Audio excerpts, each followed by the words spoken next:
Volpone, or The Fox, by Ben Jonson. The argument. Volpone, childless, rich, feigns sick, despairs, offers his state to hopes of several heirs, lies languishing. His parasite receives presents of all, assures, deludes, then weaves other cross-plots, which ope themselves, are told. New tricks for safety are sought, they thrive. When bold, each tempts the other again, and all are sold. Prologue. Now, luck yet sends us, and a little wit will serve to make our play hit, according to the palates of the season. Here is rhyme, not empty of reason. This we were bid to credit from our poet, whose true scope, if you would know it, in all his poems still hath been this measure, to mix profit with your pleasure. And not as some, whose throats their envy failing, cry hoarsely, all he writes is railing, and when his plays come forth, think they can flout them, with saying he was a year about them.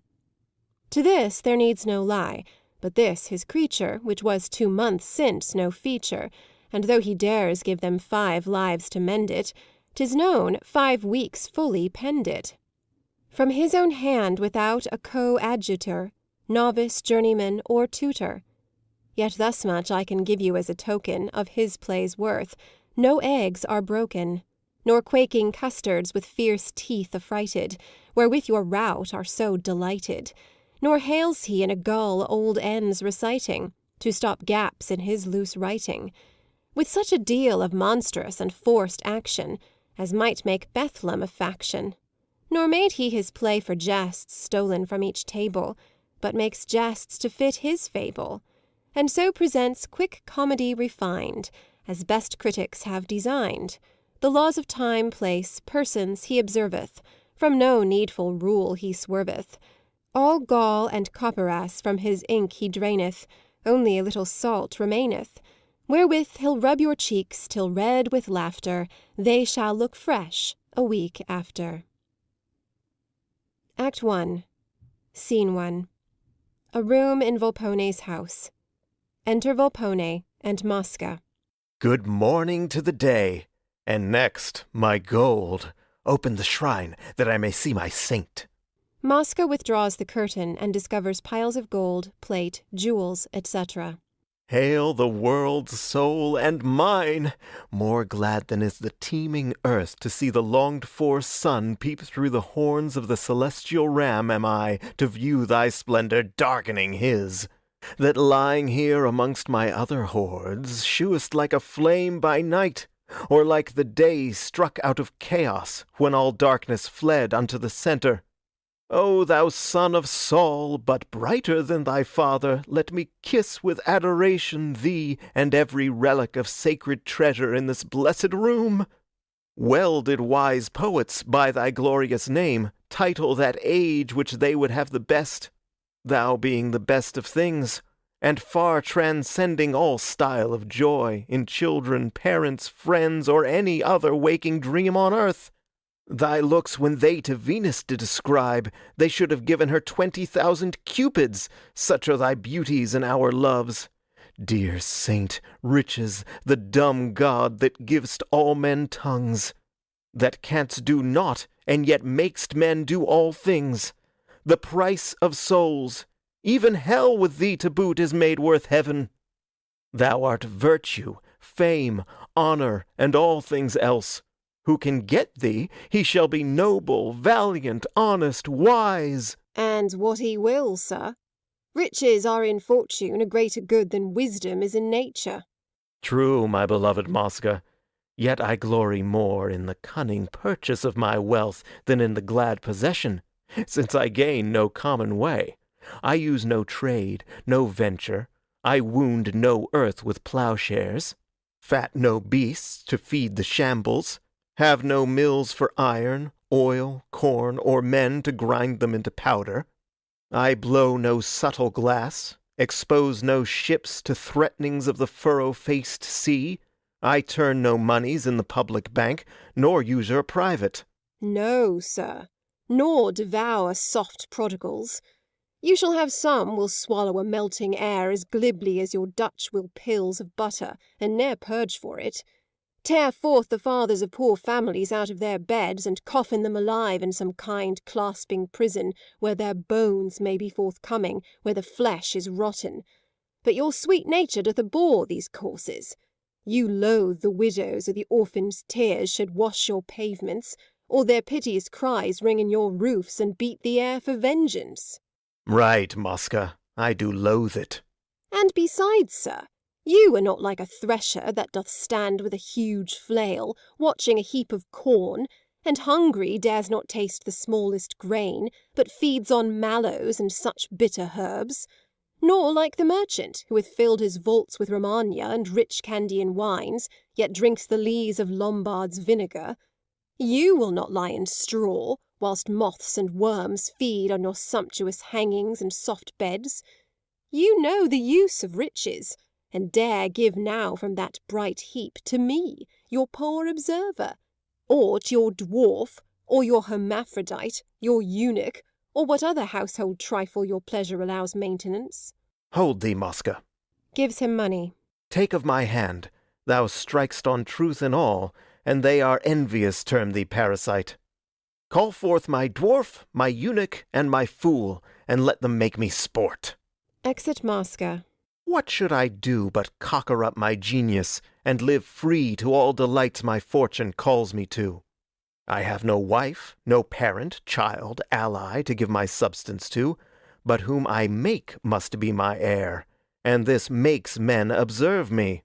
This draws new clients daily to my house, women and men of every sex and age, that bring me presents, send me plate, coin, jewels, with hope that when I die, which they expect each greedy minute, it shall then return tenfold upon them, whilst some, covetous above the rest, seek to engross me whole, and counterwork the one unto the other, contend in gifts as they would seem in love.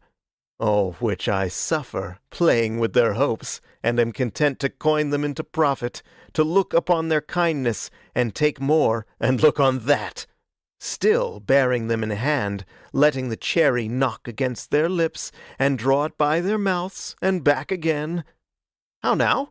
Re-enter Mosca, with Nano, Androgino, and Castrone. Now room for fresh gamesters, who do will you to know, they do bring you neither play nor university show, and therefore do entreat you that whatsoever they rehearse may not fare a whit the worse for the false pace of the verse. If you wonder at this, you will wonder more ere we pass. For know, here is enclosed the soul of Pythagoras, that juggler divine, as hereafter shall follow. Which soul, fast and loose, sir, first came from Apollo, and was breathed into Aethalides, Mercurius his son, where it had the gift to remember all that ever was done.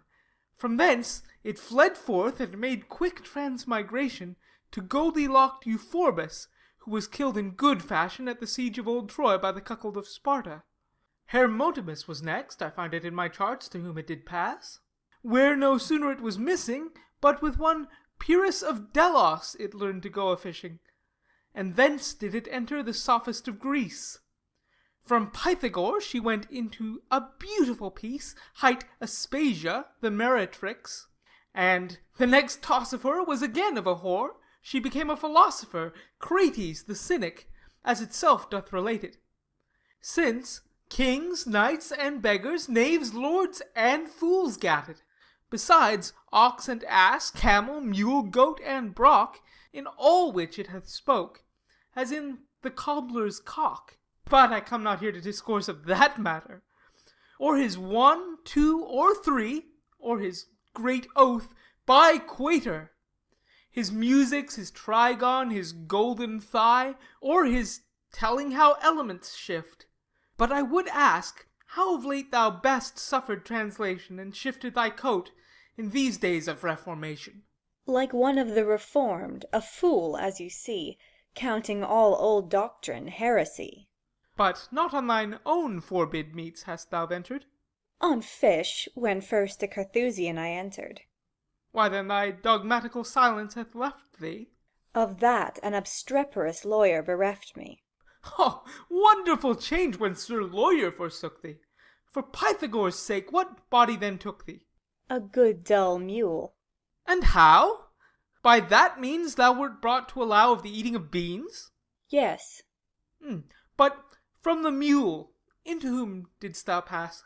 Into a very strange beast, by some writers called an ass, by others a precise, pure, illuminate brother, of those devour flesh, and sometimes one another, and will drop you forth a libel or a sanctified lie betwixt every spoonful of nativity pie.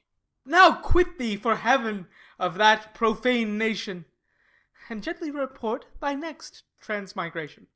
To the same that I am. A creature of delight, and what is more than a fool, an hermaphrodite. Now prithee, sweet soul, in all thy variation, which body wouldst thou choose to keep up thy station? Troth, this I am in, even here would I tarry. 'Cause here the delight of each sex thou canst vary? Alas, those pleasures be stale and forsaken. No, 'tis your fool wherewith I am so taken, the only one creature that I can call blessed. For all other forms I have proved most distressed. Spoke true, as thou wert in Pythagoras still. This learned opinion we celebrate will, fellow eunuch, as behooves us, with all our wit and art, to dignify that whereof ourselves are so great and special a part. Now, very, very pretty. Mosca, this was thy invention? If it please my patron, not else. It doth, good Mosca. Then it was, sir. Nano and Castrone sing. Fools, they are the only nation worth men's envy or admiration, free from care or sorrow taking, selves and others merry making. All they speak or do is sterling. Your fool, he is your great man's darling, and your lady's sport and pleasure. Tongue and bauble are his treasure. E'en his faith begetteth laughter, and he speaks truth free from slaughter. He's the grace of every feast, and sometimes the chiefest guest. Hath his trencher and his stool. When wit waits upon the fool, oh, who would not be he? Knocking without. Who's that? Away! Exeunt Nano and Castrone. Look, Mosca. Fool, be gone! Exit Androgino. 'Tis Signor Voltore, the advocate. I know him by his knock. Fetch me my gown, my furs and nightcaps. Say my couch is changing, and let him entertain himself a while without i' the gallery. Exit Mosca. Now, my clients begin their visitation. Vulture, kite, raven, and gore-crow, all my birds of prey, that think me turning carcass, now they come. I am not for them yet. Re-enter Mosca, with the gown, etc. How now? The news? A piece of plate, sir. Of what bigness? Huge, massy, and antique, with your name inscribed and arms engraven. Good! And not a fox stretched on the earth, with fine delusive sleights, mocking a gaping crow, huh, Mosca? Sharp, sir. Give me my furs. Puts on his sick dress. Why dost thou laugh so, man? I cannot choose, sir, when I apprehend what thoughts he has without now as he walks, that this might be the last gift he should give, that this would fetch you, if you died to-day and gave him all, what he should be to-morrow. What large return would come of all his ventures, how he should worshipped be and reverenced, ride with his furs and footcloths, waited on by herds of fools and clients, have clear way made for his mule as lettered as himself, be called the great and learned advocate, and then concludes there's naught impossible. Yes, to be learned, Mosca. Oh no, rich implies it. Hood an ass with reverend purple, so you can hide his too ambitious ears, and he shall pass for a cathedral doctor. My caps, good Mosca. Fetch him in. Stay, sir, your ointment for your eyes. That's true. Dispatch, dispatch! I long to have possession of my new present. That and thousands more I hope to see you lord of. Thanks, kind Mosca. And that when I am lost in blended dust, and hundreds such as I am in succession. Nay, that were too much, Mosca. You shall live still to delude these harpies. Loving Mosca. 'Tis well. My pillow now, and let him enter. Exit Mosca. Now my feigned cough, my physic, and my gout, my apoplexy, palsy, and catarrhs, help with your forced functions this my posture, wherein this 3 year I have milked their hopes. He comes, I hear him. Oh. Re-enter Mosca, introducing Volpone with a piece of plate. You still are what you were, sir. Only you of all the rest he commands his love, and you do wisely to preserve it thus, with early visitation and kind notes of your good meaning to him, which I know cannot but come most grateful. Patron, sir, here Signor Volpone is come. What say you? Sir, Signor Volpone is come this morning to visit you. I thank him. And hath brought a piece of antique plate, bought of St. Mark, with which he here presents you. He is welcome. Pray him to come more often. Yes. What says he? He thanks you and desires you see him often. Mosca, My patron? bring him near. Where is he? I long to feel his hand. The plate is here, sir. How fare you, sir? I thank you, Signor Volpone. Where is the plate? Mine eyes are bad. Volpone putting it into his hands. I'm sorry to see you still thus weak. Mosca, aside. That he's not weaker. You are too munificent. No, sir, would to heaven I could as well give health to you as that plate. You give, sir, what you can. I thank you. Your love hath taste in this, and shall not be unanswered. I pray you, see me often. Yes, I shall, sir. Be not far from me. Do you observe that, sir? Hearken unto me still. It will concern you. You are a happy man, sir. Know you're good. I cannot now last long. You are his heir, sir. Am I? I feel me going. I'm sailing to my port. And I am glad I am so near my haven. Alas, kind gentleman. Well, we all must go. But, Mosca, Age will conquer. pray thee, hear me. Am I inscribed his heir for certain? Are you? I do beseech you, sir, you will vouchsafe to right me in your family. All my hopes depend upon your worship. I am lost, except the rising sun do shine on me. It shall both shine and warm thee, Mosca. Oh, sir, I am a man that hath not done your love all the worst offices.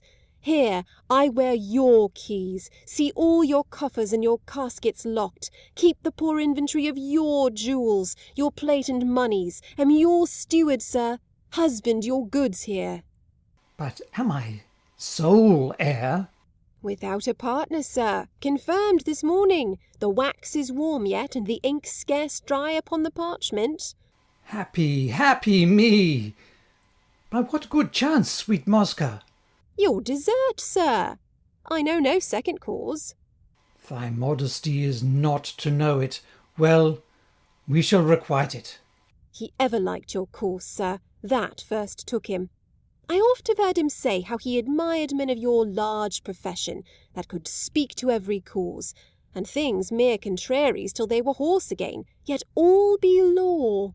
That with most quick agility could turn and return, could make knots and undo them, and give forked counsel, take provoking gold on either hand and put it up. These men, he knew, would thrive with their humility. and for his part he thought he should be blessed to have his heir of such a suffering spirit, so wise, so grave, of so perplexed a tongue, and loud withal, that would not wag, nor scarce lie still without a fee, when every word your worship but lets fall is a shekin. Loud knocking without. Who's that? One knocks. I would not have you seen, sir. And yet, pretend you came and went in haste. I'll fashion an excuse.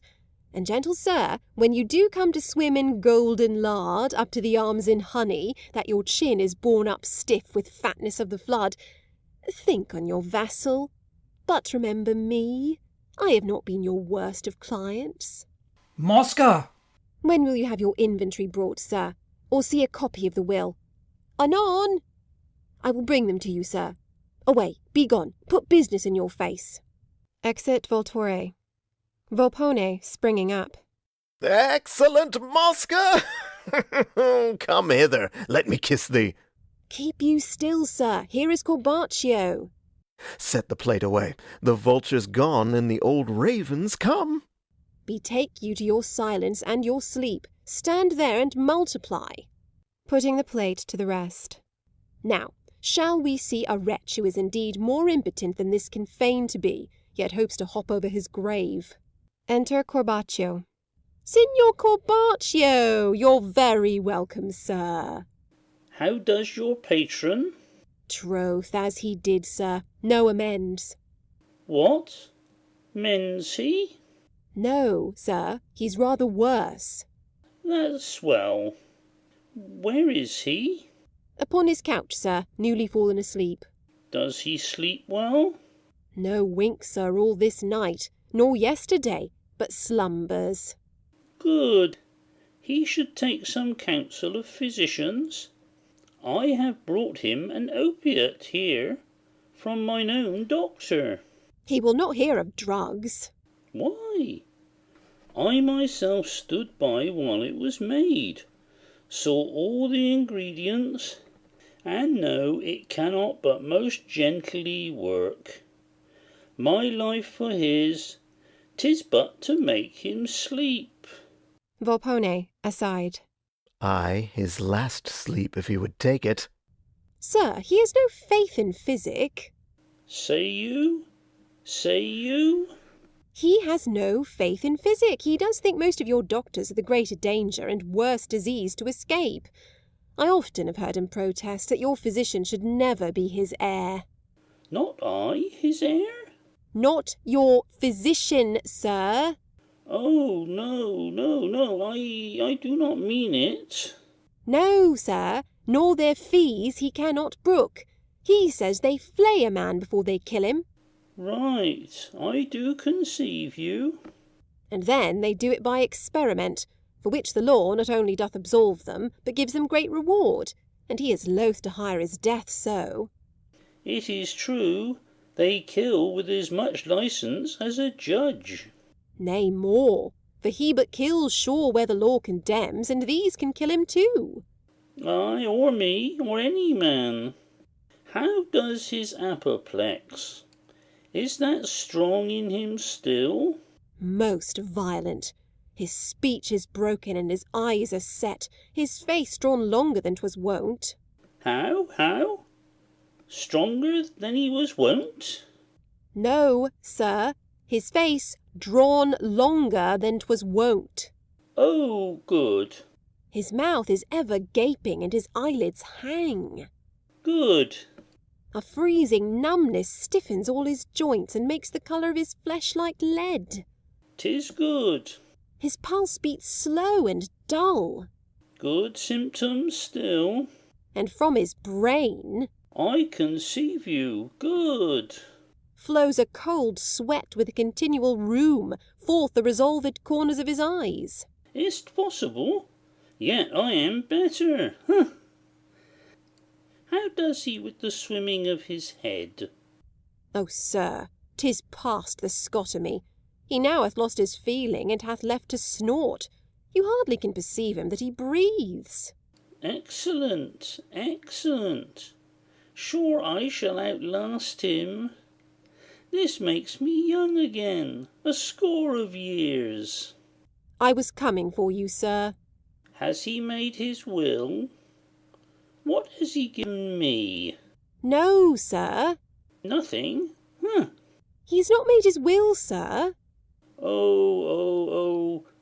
But what did Volpone, the lawyer, hear?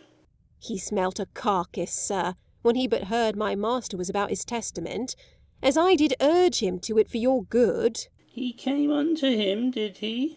I thought so. Yes, and presented him this piece of plate. To be his heir. I do not know, sir. True, I know it too. Mosca, aside. By your own scales, sir. Well, I shall prevent him yet. See, Mosca, look. Here I have brought a bag of bright check wines. Will quite weigh down his plate. Mosca, taking the bag. Yea, marry, sir, this is true physic, this your sacred medicine. No talk of opiates to this great elixir. 'Tis aurum palpabile, if not portabile. It shall be ministered to him in his bowl. Ay, do. Most blessed cordial, this will recover him. Yes, do. I think it were not best, sir, What? to recover him. Oh, no, by no means. Why, sir, this will work some strange effect if he but feel it.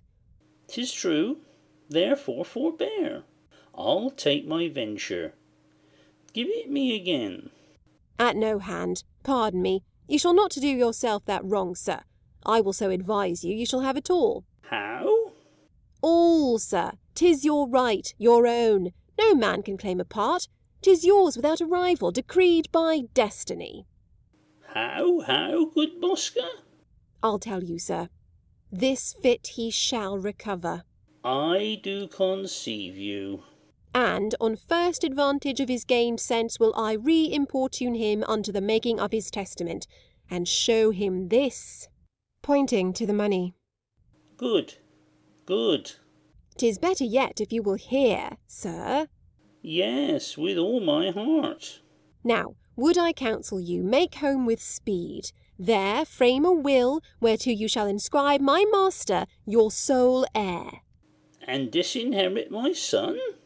Oh, sir, the better, for that colour shall make it much more taking. Oh, but colour.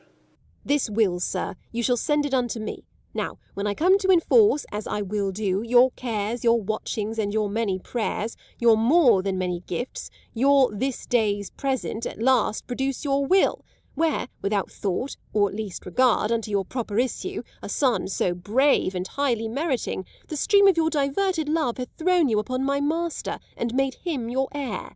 He cannot be so stupid or stone dead, but out of conscience and mere gratitude. He must pronounce me his. 'Tis true. This plot I did think on before. I do believe it. Do you not believe it? Yes, sir. Mine own project?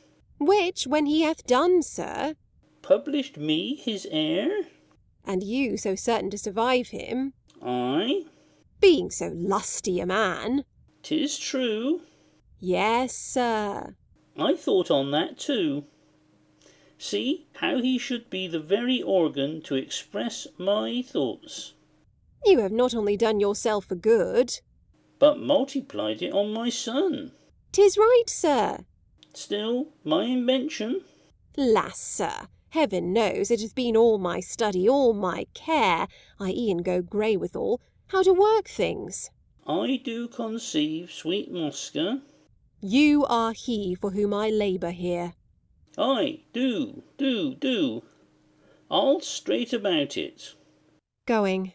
Rook go with you, raven. I know thee honest. Mosca, aside. You do lie, sir. And Your knowledge is no better than your ears, sir.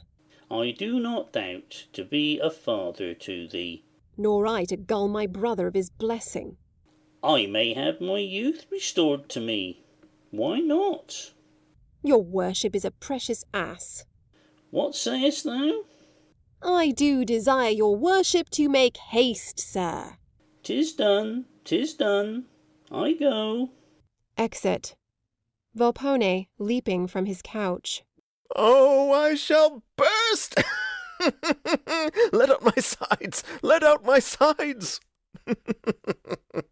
Contain your flux of laughter, sir. You know this hope is such a bait it covers any hook. Oh, but thy working, and thy placing it! I cannot hold. Good rascal, let me kiss thee. I never knew thee in so rare a humour.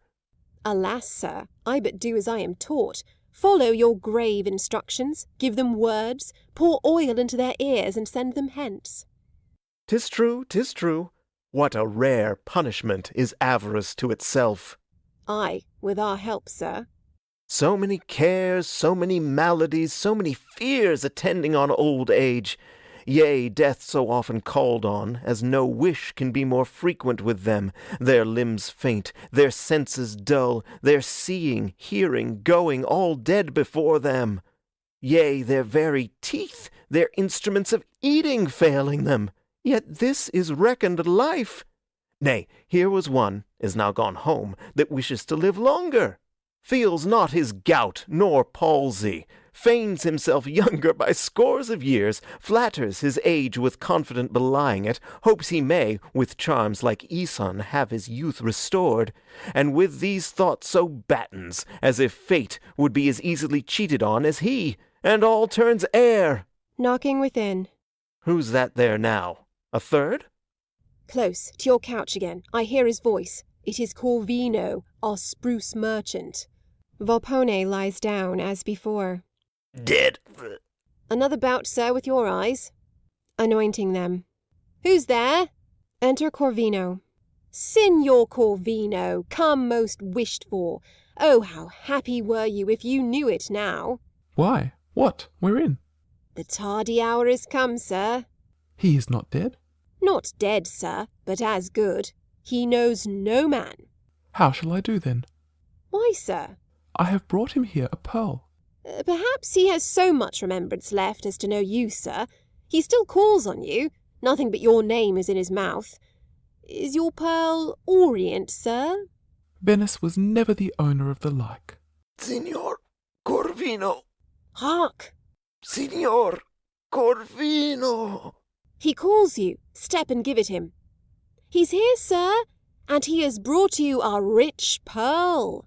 How do you do so? Tell him it doubles the 12th carat. Sir, he cannot understand. His hearing's gone, and yet it comforts him to see you. Say I have a diamond for him too. Best show it, sir. Put it into his hand. 'Tis only there he apprehends. He has his feeling yet. Oh, see how he grasps it. Alas, good gentleman, how pitiful the sight is. Tut, forget, sir. The weeping of an heir should still be laughter under a visor. Why, am I his heir? Sir, I am sworn I may not show the will till he be dead. But here has been Corbaccio, here has been Voltore, here were others too, I cannot number 'em, they were so many, all gaping here for legacies. But I, taking the vantage of his naming you, Signor Corvino, took paper and pen and ink, and there I asked him whom he would have as heir. Corvino. Who should be executor? Corvino. And to any question he was silent to, I still interpreted the nods he made through weakness for consent, and sent home the others, nothing bequeathed them but to cry and curse. Oh, my dear Mosca! They embrace. Does he not perceive us? No more than a blind harper. He knows no man, no face of friend, nor name of any servant, who 'twas that fed him last or gave him drink. Not those he hath begotten or brought up can he remember. Has he children? Bastards, some dozen or more, that he begot on beggars, gipsies, and Jews, and blackamoors when he was drunk. Knew you not that, sir? 'Tis the common fable. The dwarf, the fool, the eunuch are all his. He's the true father of his family in all save me, but he has given them nothing. That's well, that's well. Art sure he does not hear us? Sure, sir. Why, look you, credit your own sense. Shouts in Volpone's ear. The pox approach and add to your diseases. If it would send you hence the sooner, sir, for your incontinence, it hath deserved it thoroughly, and the plague to boot. You may come near, sir. Would you would once close those filthy eyes of yours that flow with slime like 2 frog pits, and those same hanging cheeks covered with hide instead of skin. Nay, help, sir, that look like frozen dish-clout set on end. Corvino, aloud. Or like an old smoked wall on which the rain ran down in streaks. Excellent. Sir, speak out. You may be louder yet. A culverin discharged in his ear would hardly bore it. His nose is like a common sewer, still running. 'Tis good. And what his mouth? A very draught. Oh, stop it up. By no means. Pray you let me. Faith, I could stifle him rarely with a pillow, as well as any woman that should keep him. Do as you will, but I'll be gone. Be so. It is your presence makes him last so long. I pray you, use no violence. No, sir, why? Why should you be thus scrupulous, pray you, sir? Nay, at your discretion. Well, good sir, be gone. I will not trouble him now to take my pearl. Pugh, nor your diamond. What a needless care is this afflicts you.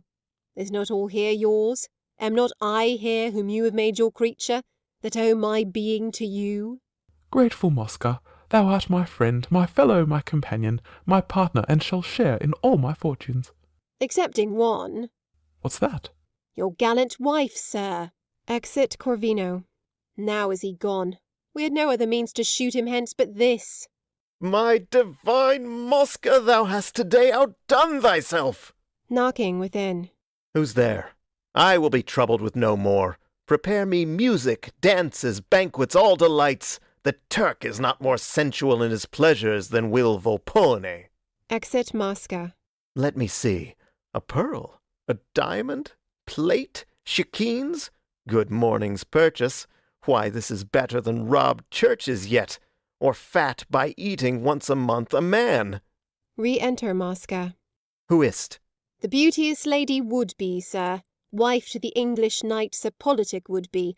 This is the style sir has directed me. Hath sent to know how you have slept tonight, and if you would be visited. Not now. Some 3 hours hence. I told the squire so much. When I am high with mirth and wine, then. For heaven I wonder at the desperate valour of the bold English, that they dare let loose their wives to all encounters. Sir, this knight had not his name for nothing. He is politic, and knows, howe'er his wife affect strange airs, she hath not yet the face to be dishonest. But had she Signor Corvino's wife's face— Has she so rare a face? Oh, sir, the wonder, the blazing star of Italy, a wench of the first year, a beauty ripe as harvest, whose skin is whiter than a swan all over, than silver, snow, or lilies. A soft lip would tempt you to eternity of kissing, and flesh that melteth in the touch to blood. Bright as your gold, and lovely as your gold. Why had I not known this before? Alas, sir, myself but yesterday discovered it. How might I see her? Oh, not possible. She's kept as warily as your gold. Never does come abroad, never takes air, but at a window. All her looks are sweet, as the first grapes or cherries, and are watched as near as they are. I must see her. Sir, there is a guard of spies 10 thick upon her, all his whole household, each of which is set upon his fellow, and have all their charge when he goes out, when he comes in, examined. I will go see her, though but at her window. In some disguise, then. That is true. I must maintain mine own shape still the same. We'll think. Exeunt. End of Act 1. Act 2. Scene 1. St. Mark's Place, a retired corner before Corvino's house. Enter Sir Politic Woodby and Peregrine. Sir, to a wise man, all the world's his soil. It is not Italy, nor France, nor Europe that must bound me if my fates call me forth. Yet, I protest, it is no salt desire of seeing countries, shifting a religion, nor any dissatisfaction to the state where I was bred, and unto which I owe my dearest plots, hath brought me out, much less that idle, antique, stale, grey-headed project of knowing men's minds and manners with Ulysses, but a peculiar humour of my wife's, laid for this height of Venice, to observe, to quote, to learn the language, and so forth. I hope you travel, sir, with license? Yes. I dare the safelier converse. How long, sir, since you left England? 7 weeks. So lately? You have not been with my Lord Ambassador? Not yet, sir. Pray you, what news, sir, vents our climate? I heard last night a most strange thing reported by some of my lord's fellowers, and I long to hear how 'twill be seconded. What was't, sir? Marry, sir, of a raven that should build in a ship royal of the king's. Peregrine, aside. This fella, does he gull me, trow, or is gulled? Your name, sir? My name is Politic Woodby. Peregrine, aside. Oh, that speaks him. A knight, sir? A poor knight, sir. Your lady lies here in Venice for intelligence of tires and fashions and behaviour among the courtesans? The fine lady would be? Yes, sir. The spider and the bee oft times suck from one flower. Good Sir Politic, I cry you mercy. I have heard much of you. 'Tis true, sir, of your raven. On your knowledge? Yes, and your lion's whelping in the tower. Another whelp? Another, sir. Now, heaven! What prodigies be these? The fires at Berwick, and the new star, these things concurring strange and full of omen. Saw you those meteors? I did, sir. Fearful! Pray you, sir, confirm me. Were there 3 porpoises seen above the bridge as they give out? 6, and a sturgeon, sir. I am astonished. Nay, sir, be not so. I'll tell you a greater prodigy than these. What should these things portend?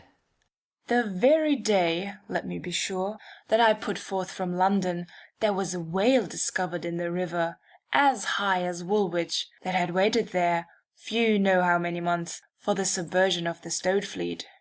Is't possible? Believe it. 'Twas either sent from Spain or the Archduke's. Spinola's whale, upon my life, my credit. Will they not leave these projects? Worthy sir, some other news? Faith, Stone the Fool is dead, and they do lack a tavern fool extremely. Is Mass Stone dead? He's dead, sir. Why, I hope you thought him not immortal. Aside. Oh, this knight, were he well known, would be a precious thing to fit our English stage. He that should write but such a fella should be thought to feign extremely, if not maliciously. Stone dead? Dead. Lord, how deeply, sir, you apprehended. He was no kinsman to you? That I know of. Well, that same fellow was an unknown fool. And yet you knew him, it seems. I did so. Sir, I knew him one of the most dangerous heads living within the state, and so I held him. Indeed, sir? While he lived in action. He has received weekly intelligence upon my knowledge out of the Low Countries for all parts of the world in cabbages, and those dispensed again to ambassadors in oranges, muskmelons, apricots, lemons, palm citrons, and such like, sometimes in Colchester oysters and Yosselsey cockles. You make me wonder. Sir, upon my knowledge, nay, I've observed him at your public ordinary take his advertisement from a traveller, a concealed statesman, in a trencher of meat, and instantly, before the meal was done, convey an answer in a toothpick. Strange. How could this be, sir? Why, the meat was cut so like his character, and so laid as he might easily read the cipher. I have heard he could not read, sir. So 'twas given out, in policy, by those that did employ him. But he could read, and had your languages, and toot as sound a noodle. I have heard, sir, that your baboons were spies, and that they were a kind of subtle nation near to China. Aye, your Mamelucci. Faith, they had their hand in a French plot or two, but they were so extremely given to women, as they made discovery of all. Yet I had my advices here, on Wednesday last. From one of their own coat they were returned, made their relations as the fashion is, and now stand fair for fresh employment. Hot. Aside. This Sir Paul will be ignorant of nothing. It seems, sir, you know all. Not all, sir, but I have some general notions. I do love to note and to observe. Though I live out free from the active torrent, yet I'd mark the currents and the passages of things for my own private use, and know the ebbs and flows of state. Believe it, sir, I hold myself in no small tie unto my fortunes for casting me thus luckily upon you, whose knowledge, if your bounty equal it, may do me great assistance in instruction for my behaviour and my bearing, which is yet so rude and raw. Why came you forth empty of rules for travel? Faith, I had some common ones from out that vulgar grammar, which he that cried Italian to me taught me. Why, this it is that spoils all our brave bloods, trusting our hopeful gentry unto pedants, fellows of outside, and mere bark. You seem to be a gentleman, of ingenuous race. I not profess it, but my fate hath been to be where I have been consulted with, in this high kind, touching some great men's sons, persons of blood and honour. Enter Mosca and Nano disguised, followed by persons with materials for erecting a stage. Who be these, sir? Under that window, there it must be. The same. Fellows, to mount a bank, did your instructor in the dear tongues never discourse to you of the Italian mountebanks? Yes, sir. Why, here shall you see one. They are quacksalvers, fellows that live by venting oils and drugs. Was that the character he gave you of them? As I remember. Pity his ignorance. They are the only knowing men of Europe, great general scholars, excellent physicians, most admired statesmen, professed favourites, and cabinet counsellors to the greatest princes, the only languaged men in all the world. And, I have heard, they are most lewd impostors, made of all terms and shreds, no less beliers of great men's favours than their own vile medicines, which they will utter upon monstrous oaths, selling that drug for twopence ere they part, which they have valued at 12 crowns before. Sir, calumnies are answered best with silence. Yourself shall judge. Who is it mounts, my friend? Scotto of Mantua, sir. Isn't he? Nay, then, I'll proudly promise, sir, you shall behold another man that has been fantasized to you. I wonder yet that he should mount his bank here in this nook, that has been wont to appear in face of the piazza. Here he comes. Enter Volpone, disguised as a mountebank doctor, and followed by a crowd of people. Volpone to Nano. Mount Zany. Follow. See how the people follow him? He's a man may write 10,000 crowns in bank here. Note. Volpone mounts the stage. Mark but his gesture. I do use to observe the state he keeps in getting up. 'Tis worth it, sir. Most noble gentlemen, and my worthy patrons! It may seem strange that I, your Scoto Mantuano, who was ever wont to fix my bank in the face of the public piazza, near the shelter of the portico to the Procuratia, should now, after 8 months' absence from this illustrious city of Venice, humbly retire myself into an obscure nook of the piazza. Did I not now object the same? Peace, sir. Let me tell you, I am not, as your Lombard proverb saith, cold on my feet, or content to part with my commodities at a cheaper rate than I accustomed. Look not for it. Nor that the calumnious reports of that impudent detractor and shame to our profession, Alessandro Buttone, I mean, who gave out in public I was condemned as sforzato to the galleys for poisoning the Cardinal Bembo's cook, hath at all attached, much less dejected me.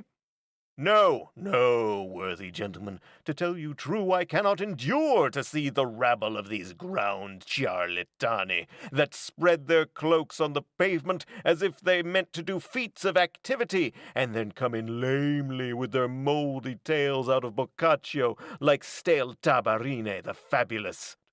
some of them discoursing their travels, and of their tedious captivity in the Turks' galleys, when, indeed, were the truth known, they were the Christians' galleys, where very temperately they eat bread and drunk water, as a wholesome penance enjoined them by their confessors for base pilferys. Note but his bearing and contempt of these. These turdy-facey, nasty-patey, lousy fartical rogues, with one poor groat's worth of unprepared antimony, finely wrapped up in several scartocchios, are able very well to kill their 20 a week and play. Yet these meagre, starved spirits, who have half stopped the organs of their minds with earthy oppilations, want not their favourers among your shrivelled salad-eating artisans, who are overjoyed that they may have their half-purth of physic, though it purge them into another world, it makes no matter. Excellent! Have you heard better language, sir? Well, let them go. And gentlemen, honourable gentlemen, know that for this time our bank, being thus removed from the clamours of the canalia, shall be the scene of pleasure and delight, for I have nothing to sell, little or nothing to sell. I told you, sir, his end. You did so, sir. I protest I and my 6 servants are not able to make of this precious liquor so fast as it is fetched away from my lodging by gentlemen of your city, strangers of the terra firma, worshipful merchants, aye, and senators too, who ever since my arrival have detained me to their uses by their splendidest liberalities. And worthily, for what avails your rich man to have his magazine stuffed with muscadeli, or of the purest grape, when his physicians prescribe him on pain of death to drink nothing but water concocted with aniseeds? Oh, health, health! The blessing of the rich, the riches of the poor! Who can buy thee at too dear a rate, since there is no enjoying this world without thee? Be not then so sparing of your purses, honourable gentlemen, as to abridge the natural course of life. You see his end. Aye, is't not good? For when a humid flux, or catarrh, by the mutability of air, falls from your head into an arm, or shoulder, or any other part, take you a ducat, or your chequin of gold, and apply to the place affected. See what good effect it can work. No, no, 'tis this blessed unguento, this rare extraction, that hath only power to disperse all malignant humours, that proceed either of hot, cold, moist, or windy causes. I would ye had put in dry too. Pray you, observe. To fortify the most indigest and crude stomach, aye, were it of one that through extreme weakness vomited blood, applying only a warm napkin to the place, after the unction and fricace, for the vertigine in the head, putting but a drop into your nostrils, likewise behind the ears. A most sovereign and approved remedy. The mal caducho, cramps, convulsions, paralyses, epilepsies, tremor cordia, retired nerves, ill vapors of the spleen, stopping of the liver, the stone, the strangury, hernia ventosa, illacipatio, stops a dysenteria immediately, easeth the torsion of the small guts, and cures melancholia hypochondriaca, being taken and applied according to my printed receipt. Pointing to his bill and his vial. For this is the physician, this the medicine, this counsels, this cures, this gives the direction, this works the effect, and in sum both together may be termed an abstract of the theoric and practic in the Aesculapian art. 'Twill cost you 8 crowns, and Zanfrittata, prithee sing a verse extempore in honour of it. How do you like him, sir? Most strangely, I. Is not his language rare? But alchemy, I never heard the like, or Broughton's books. Nono sings. Had old Hippocrates or Galen, that to their books put medicines all in, but known this secret they had never, of which they will be guilty ever, been murderers of so much paper, or wasted many a hurtless taper. No Indian drug had e'er been famed, tobacco, sassafras not named, ne yet of guacum one small stick, sir, nor Raymond Lully's great elixir, ne had been known the Danish Gonswort, or Paracelsus with his long sword. All this yet will not do, 8 crowns is high. No more.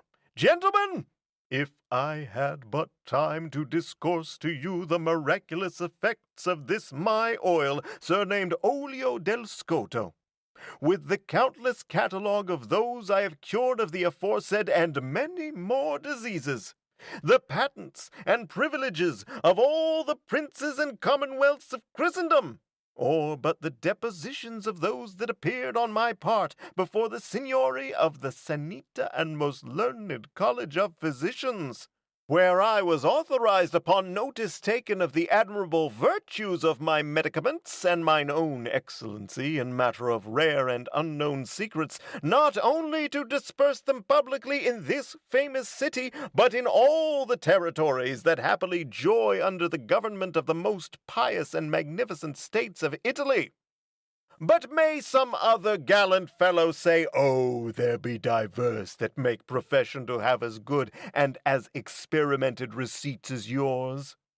Indeed, very many have essayed, like apes, in imitation of that which is really and essentially in me, to make of this oil, bestowed great cost in furnaces, stills, alembecs, continual fires, and preparation of the ingredients, as indeed there goes to it 600 several simples, besides some quantity of human fat for the congluination which we buy of the anatomists. But when these practitioners come to the last decoction, blow, blow, puff, puff, and all flies in fumo. Poor wretches! I rather pity their folly and indiscretion than their loss of time and money, for these may be recovered by industry, but to be a fool born is a disease incurable. For myself, I always from my youth have endeavored to get the rarest secrets, and book them either in exchange or for money. I spared nor cost nor labor where anything was worthy to be learned. And, gentlemen, honorable gentlemen, I will undertake, by virtue of chemical art, out of the honorable hat that covers your head, to extract the 4 elements. That is to say, the fire, air, water, and earth, and return you your felt without burn or stain. For, whilst others have been at the Baloo, I have been at my book, and am now past the craggy paths of study, and come to the flowery plains of honor and reputation. I do assure you, sir, that is his aim. But to our price. And that withal, Sir Paul. You all know, honorable gentlemen, I never valued this ampulla or vial at less than 8 crowns, but for this time I am content to be deprived of it for 6. 6 crowns is the price, and less in courtesy I know you cannot offer me. Take it, or leave it, howsoever both it and I am at your service. I ask you not as the value of the thing, for then I should demand of you 1,000 crowns, so the Cardinals Montalto Pernese, the great Duke of Tuscany, my gossip, with divers other princes have given me, but I despise money. Only to show my affection to you, honorable gentlemen, and your illustrious state here, I have neglected the messages of these princes, mine own offices, framed my journey hither only to present you with the fruits of my travels. Tune your voices once more to the touch of your instruments, and give the honorable assembly some delightful recreation. What monstrous and most painful circumstances here, to get some 3 or 4 gazettes, some threepence in the whole, for that 'twill come to. Nonno sings. You that would last long list to my song, make no more coil, but buy of this oil.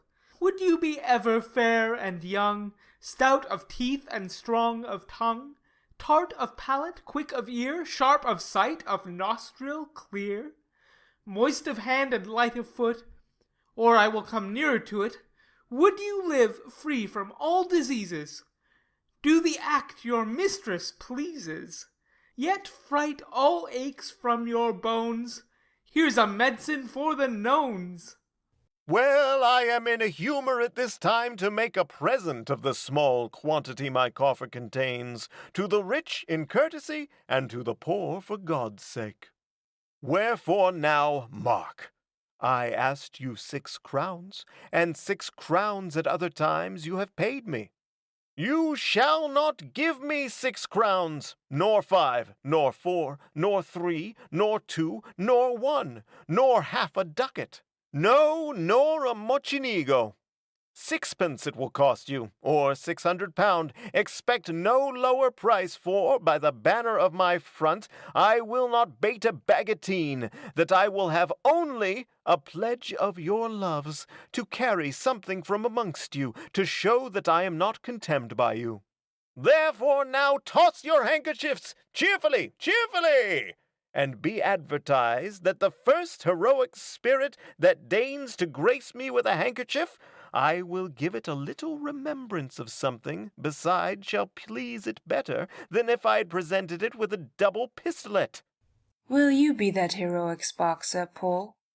Celia, at a window above, throws down her handkerchief. Oh, see, that window has prevented you. Lady, I kiss your bounty, and for this timely grace you have done your poor Scoto of Mantua, I will return you, over and above my oil, a secret of that high and inestimable nature shall make you forever enamored on that minute wherein your eye first descended on so mean, yet not altogether to be despised, an object. Here is a powder concealed in this paper, of which, if I should speak to the worth, 9,000 volumes were but as one page, that page as a line, that line as a word. So short is this pilgrimage of man, which some call life, to the expressing of it. Would I reflect on the price? Why, the whole world is but as an empire, that empire as a province, that province as a bank, that bank as a private purse to the purchase of it. I will only tell you, it is the powder that made Venus a goddess, given her by Apollo, that kept her perpetually young, cleared her wrinkles, firmed her gums, filled her skin, colored her hair. From her derived to Helen, and at the sack of Troy unfortunately lost, till now, in this our age, it was as happily recovered by a studious antiquary out of some ruins of Asia, who sent a moiety of it to the court of France, but much sophisticated, wherewith the ladies there now colour their hair. The rest at this present remains with me, extracted to a quintessence, so that wherever it but touches, in youth it perpetually preserves, in age restores the complexion, seats your teeth did they dance like virginal jacks, firm as a wall, makes them white as ivory, that were black as— Enter Corvino. Spite of the devil and my shame, come down here, come down. No house but mine to make your scene. Signor Flaminio, will you come down, sir, down? What, is my wife your Franciscina, sir? No windows on the whole piazza here to make your properties but mine, but mine?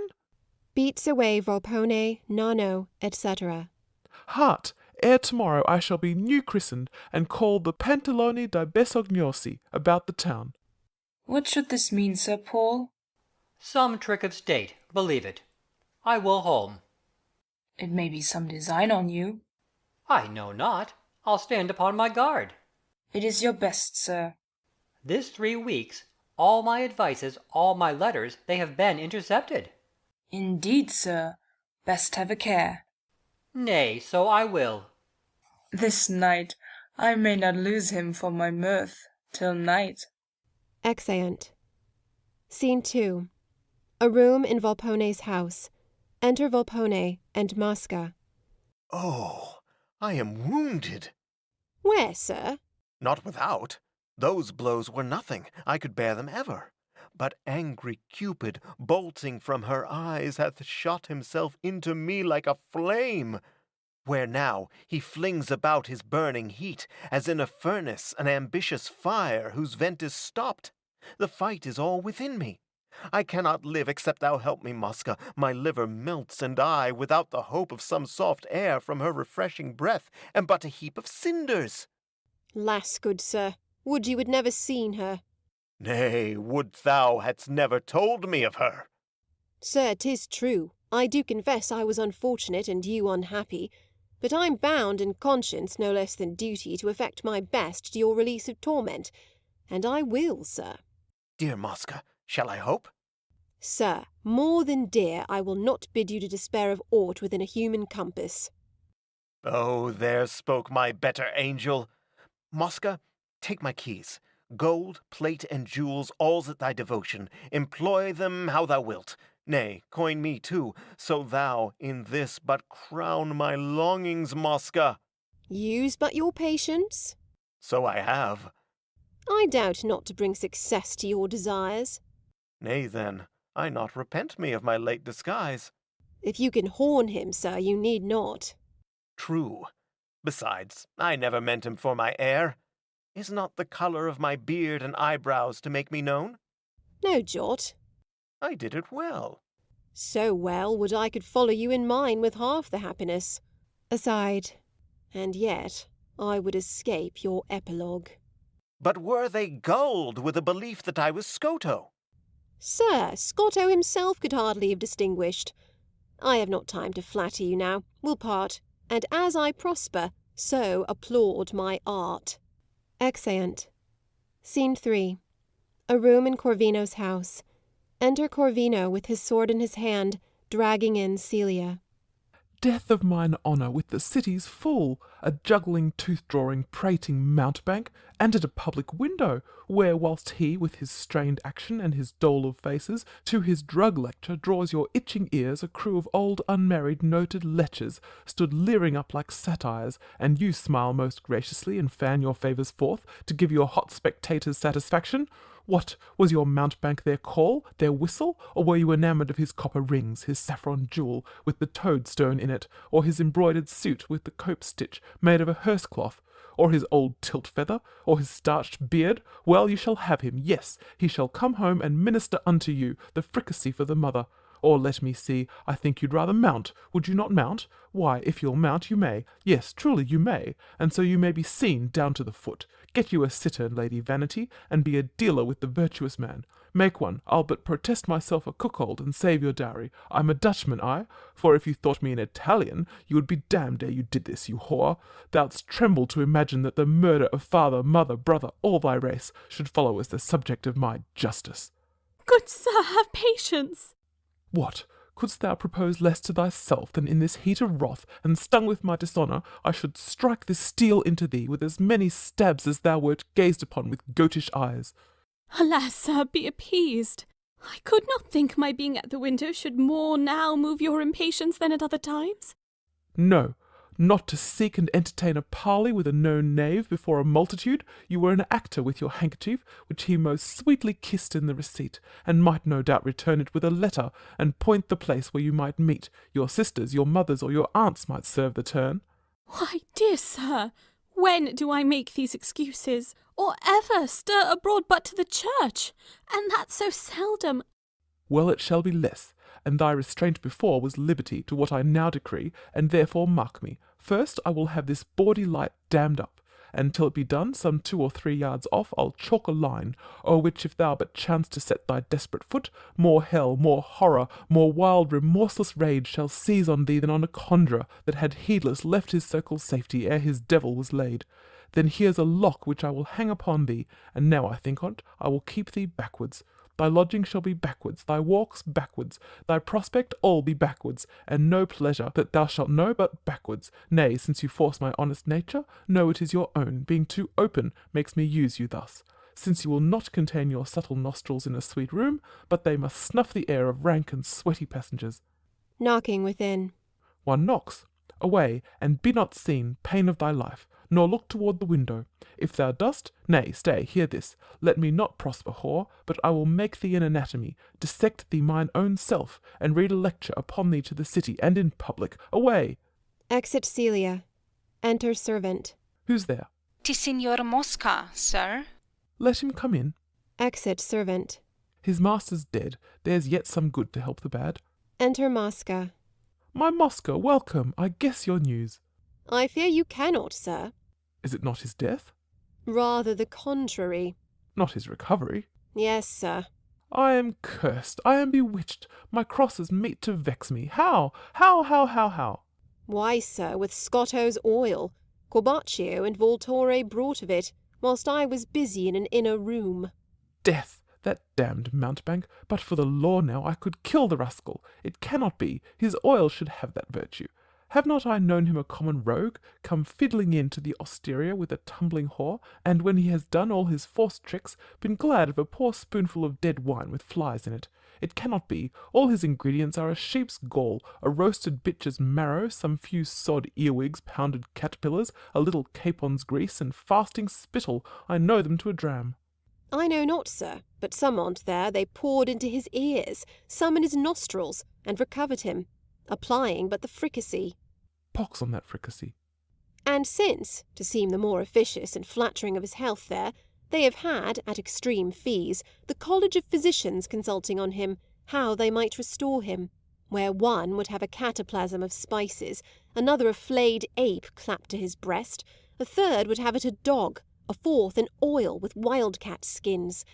At last they all resolved that to preserve him was no other means, but some young woman must be straight sought out, lusty and full of juice, to sleep by him.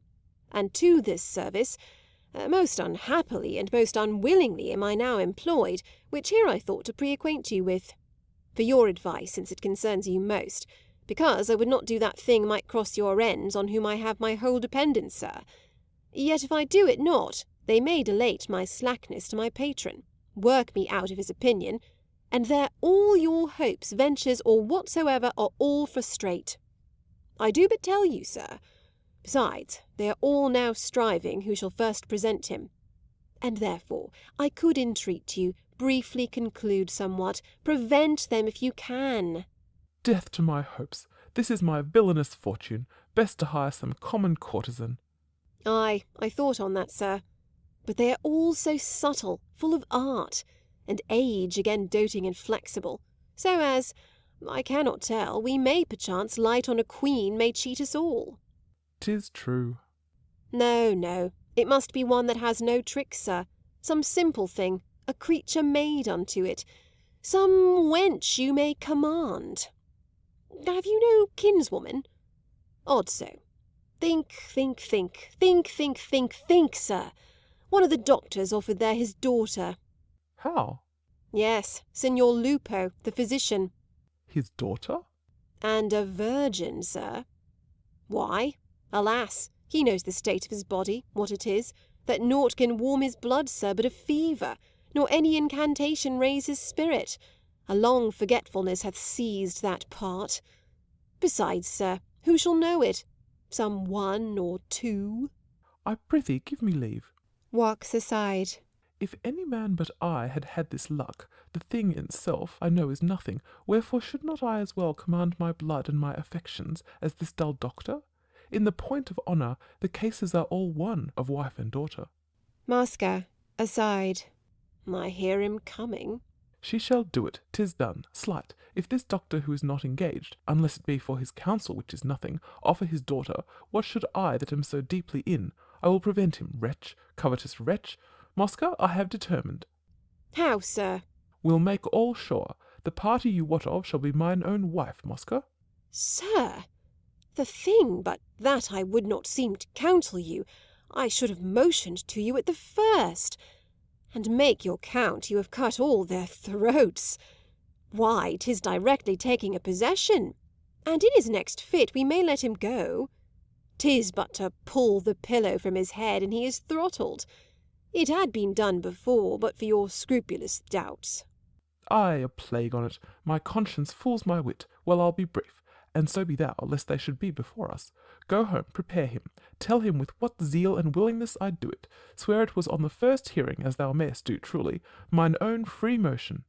Sir, I warrant you, I'll so possess him with it that the rest of his starved clients shall be banished all, and only you received. But come not, sir, until I send, for I have something else to ripen for your good. You must not know it. But do not forget to send now. Fear not. Exit. Where are you, wife? My Celia? Wife? Re-enter Celia. What, blubbering? Come, dry those tears. I think thou thought'st me in earnest. Ha! By this light I talked so but to try thee. Methinks the lightness of the occasion should have confirmed thee. Come, I am not jealous. No. Faith, I am not, I, nor ever was. It is a poor unprofitable humour. Do not I know if women have a will, they'll do all 'gainst all the watchers of the world, and that the fiercest spies are tamed with gold? Tut, I am confident in thee, thou shalt see it. And see, I'll give thee cause, too, to believe it. Come, kiss me. Go and make thee ready straight, in all thy best attire, thy choicest jewels, put them all on, and with them thy best looks. We are invited to a solemn feast at old Volpone's, where it shall appear how far I am free from jealousy or fear. Exeunt. End of Act 2. Act 3, Scene 1. A street. Enter Mosca. I fear I shall begin to grow in love with my dear self, and my most prosperous parts, they do so spring and burgeon. I can feel a whimsy in my blood. I know not how, success hath made me wanton. I could skip out of my skin now like a subtle snake. I am so limber. Oh, your parasite is a most precious thing, dropped from above, not bred mongst clods and clodpoles here on earth. I muse the mystery was not made a science, it is so liberally professed. Almost all the wise world is little else in nature but parasites, or sub-parasites. And yet, I mean not those that have your bare town art, to know who's fit to feed them, have no house, no family, no care, and therefore mould tales for men's ears to bait that sense, or get kitchen invention, and some stale receipts to please the belly and the groin, nor those with their court dog tricks that can fawn and fleer, make their revenue out of legs and faces, echo, my lord, and lick away a moth. But your fine, elegant rascal, that can rise and stoop almost together like an arrow, shoot through the air as nimbly as a star, turn short as doth a swallow, and be here and there and here and yonder all at once, present to any humour, all occasion, and change a visor swifter than a thought. This is the creature had the art born with him, toils not to learn it, but doth practise it out of most excellent nature. And such sparks are the true parasites, others but their zanies. Enter Benario. Who's this? Benario, old Corbaccio's son, the person I was bound to seek. Fair sir, you are happily met. That cannot be by thee. Why, sir? Nay, pray thee know thy way, and leave me. I would be loth to exchange discourse with such a mate as thou art. Courteous sir, scorn not my poverty. Not I, by heaven! But thou shalt give me leave to hate thy baseness. Baseness? Ay, answer me. Is not thy sloth sufficient argument, thy flattery, thy means of feeding? Heaven be good to me! These imputations are too common, sir, and easily stuck on virtue when she's poor. You are unequal to me, and, however, your sentence may be righteous, yet you are not that, ere you know me, thus proceed in censure. St. Mark bear witness gainst you. 'Tis inhuman. Weeps. Benario, aside. What, does he weep? The sign is soft and good.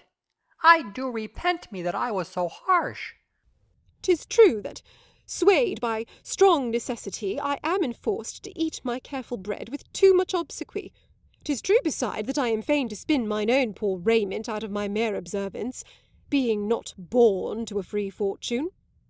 But that I have done base offices in rending friends asunder, dividing families, betraying counsels, whispering false lies, or mining men with praises, trained their credulity with perjuries, corrupted chastity, or am in love with mine own tender ease, but would rather not prove the most rugged and laborious course that might redeem my present estimation, let me here perish in all hope of goodness. Benario, aside. This cannot be a personated passion. I was to blame, so to mistake thy nature. Prithee, forgive me, and speak out thy business. Sir, it concerns you. And though I may seem at first to make a main offence in manners, and in my gratitude unto my master, yet for the pure love which I bear all right and hatred of the wrong, I must reveal it. This very hour your father is in purpose to disinherit you. How? And thrust you forth as a mere stranger to his blood. 'Tis true, sir. The work no way engageth me, but as I claim an interest in the general state of goodness and true virtue, which I hear abound in you, and for which mere respect without a second aim, sir, I have done it. This tale has lost thee much of the late trust thou hast with me. It is impossible. I know not how to lend it any thought. My father should be so unnatural. It is a confidence that well becomes your piety, and formed, no doubt, it is from your own simple innocence, which makes your wrong more monstrous and abhorred. But, sir, I now will tell you more. This very minute it is, or will be doing. And if you shall but be pleased to go with me, I'll bring you, I dare not say where you shall see, but where your ear shall be witness of the deed. Hear yourself written bastard, and professed the commonest issue of the earth. I am amazed. Sir, if I do it not, draw your just sword, and score your vengeance on my front and face. Mark me your villain. You have too much wrong, and I do suffer for you, sir. My heart weeps blood in anguish. Lead, I follow thee. Exeunt. Scene 2. A room in Volpone's house. Enter Volpone. Mosca stays long, methinks. Bring forth your sports, and help to make the wretched time more sweet. Enter Nano, Androgino, and Castrone. Dwarf, fool, and eunuch. Well met, here we be. A question it were now, whether of us three, being all the known delicates of a rich man, in pleasing him, claim the precedency can. I claim for myself. And so doth the fool. 'Tis foolish indeed. Let me set you both to school. First for your dwarf, he's little and witty, and everything as it is little is pretty. Else why do men say to a creature of my shape, so soon as they see him, it's a pretty little ape? And why a pretty ape, but for pleasing imitation of greater men's actions in a ridiculous fashion? Beside, this feat body of mine doth not crave half the meat, drink, and cloth one of your bulks will have. Admit your fool's face must be the mother of laughter, yet for his brain it must always come after. And though that do feed him, 'tis a pitiful case his body is beholding to such a bad face. Knocking within. Who's there? My couch. Away! Look! Nano, see! Exeunt Androgino and Castrone. Give me my caps first. Go, inquire. Exit Nano. Now, Cupid, send it be Mosca, and with fair return. Nano, within. It is the beauteous madam. Would be? Is it? The same. Now torment on me.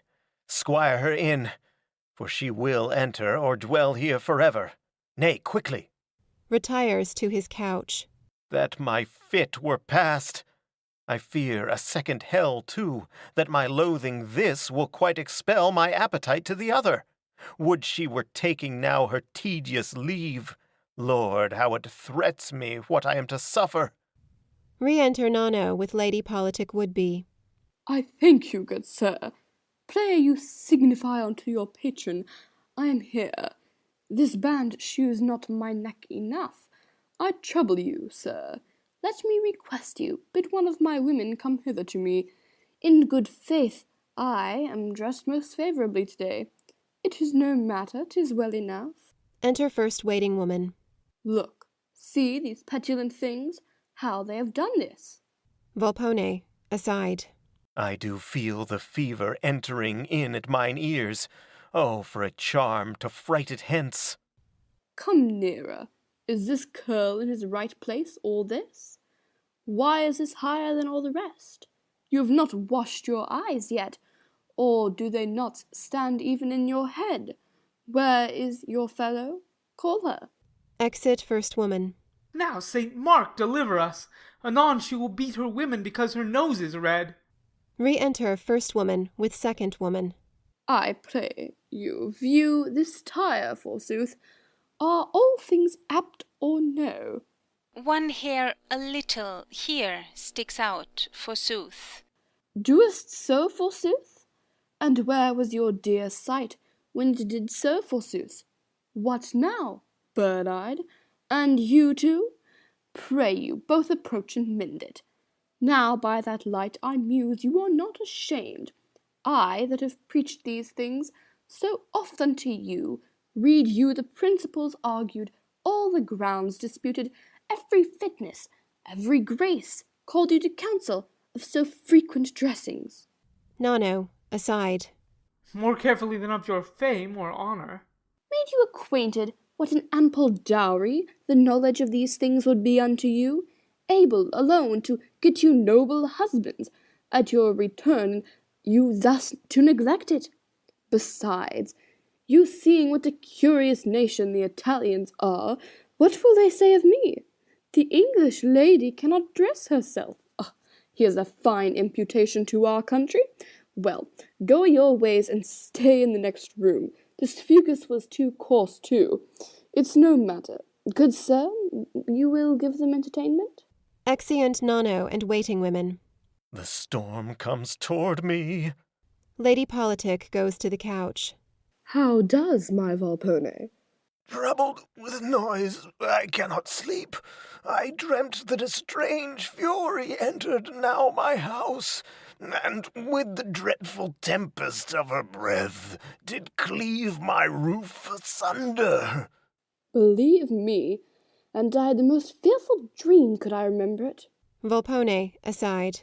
Out on my fate, I have given her the occasion how to torment me. She will tell me hers.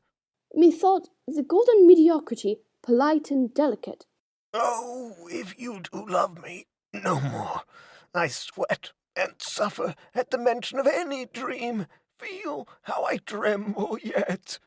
Alas, good soul, the passion of the heart. Seed pearl were good now, boiled with syrup of apples, tincture of gold and coral, citron pills, your ill-campaigned root, microbelanes. Volpone, aside. Oh me, I have ta'en a grasshopper by the wing. Burnt silk and amber, you have muscadel good in the house. You will not drink and part? No fear of that. I doubt we shall not get some English saffron. Half a dram would serve your 16 cloves, a little musk, dried mince, bugloss, and barley meal. Volpone, aside. She's in again. Before I feigned diseases, now I have one. And these applied with the right scarlet cloth.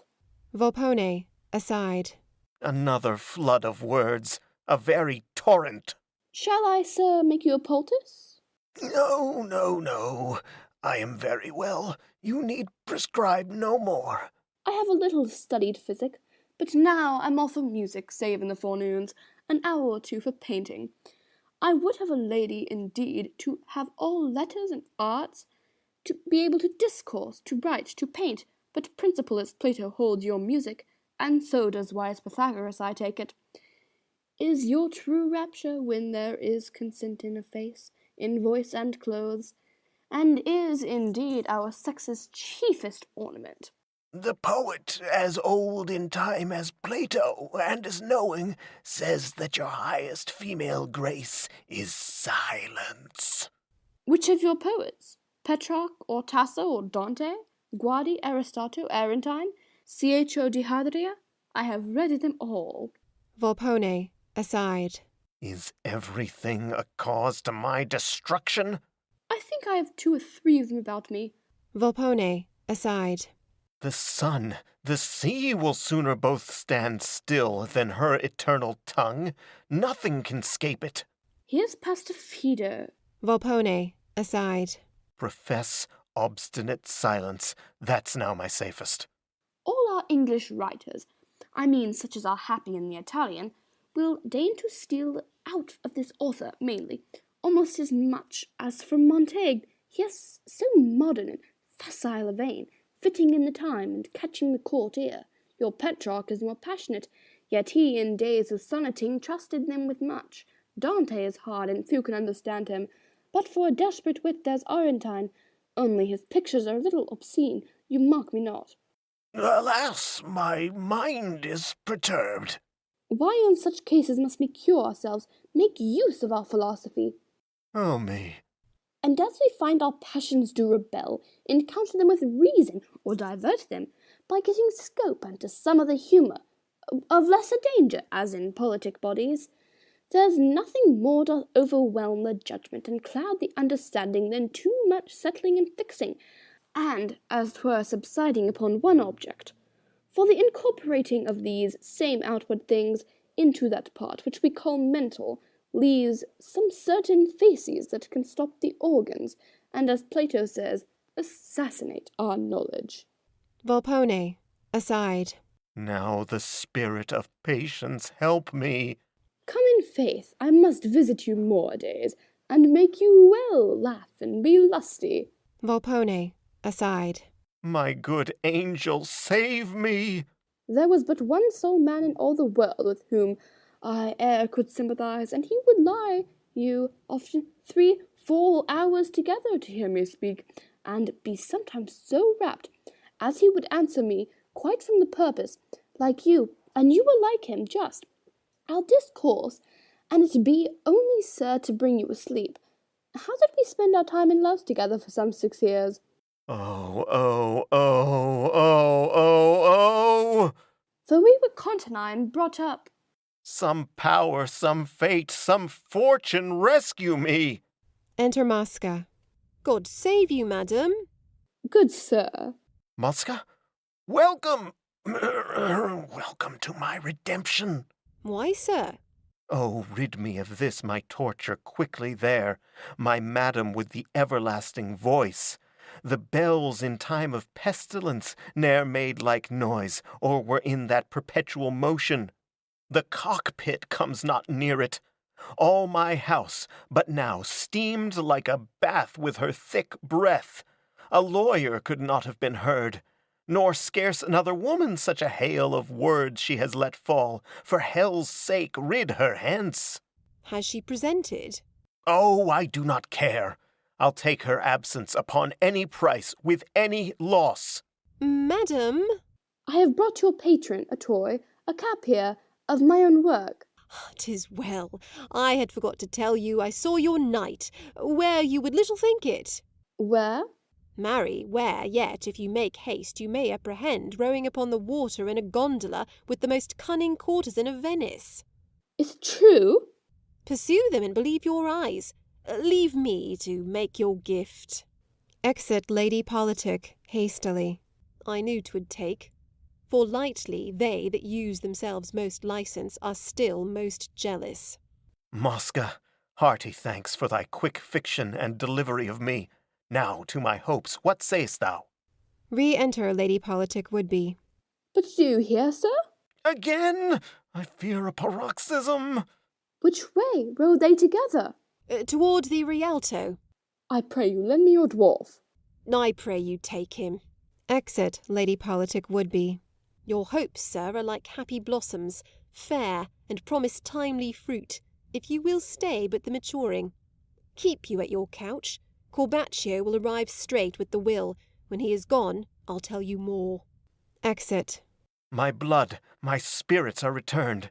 I am alive, and like your wanton gamester at Primero, whose thought had whispered to him, not go less, methinks I lie, and draw for an encounter.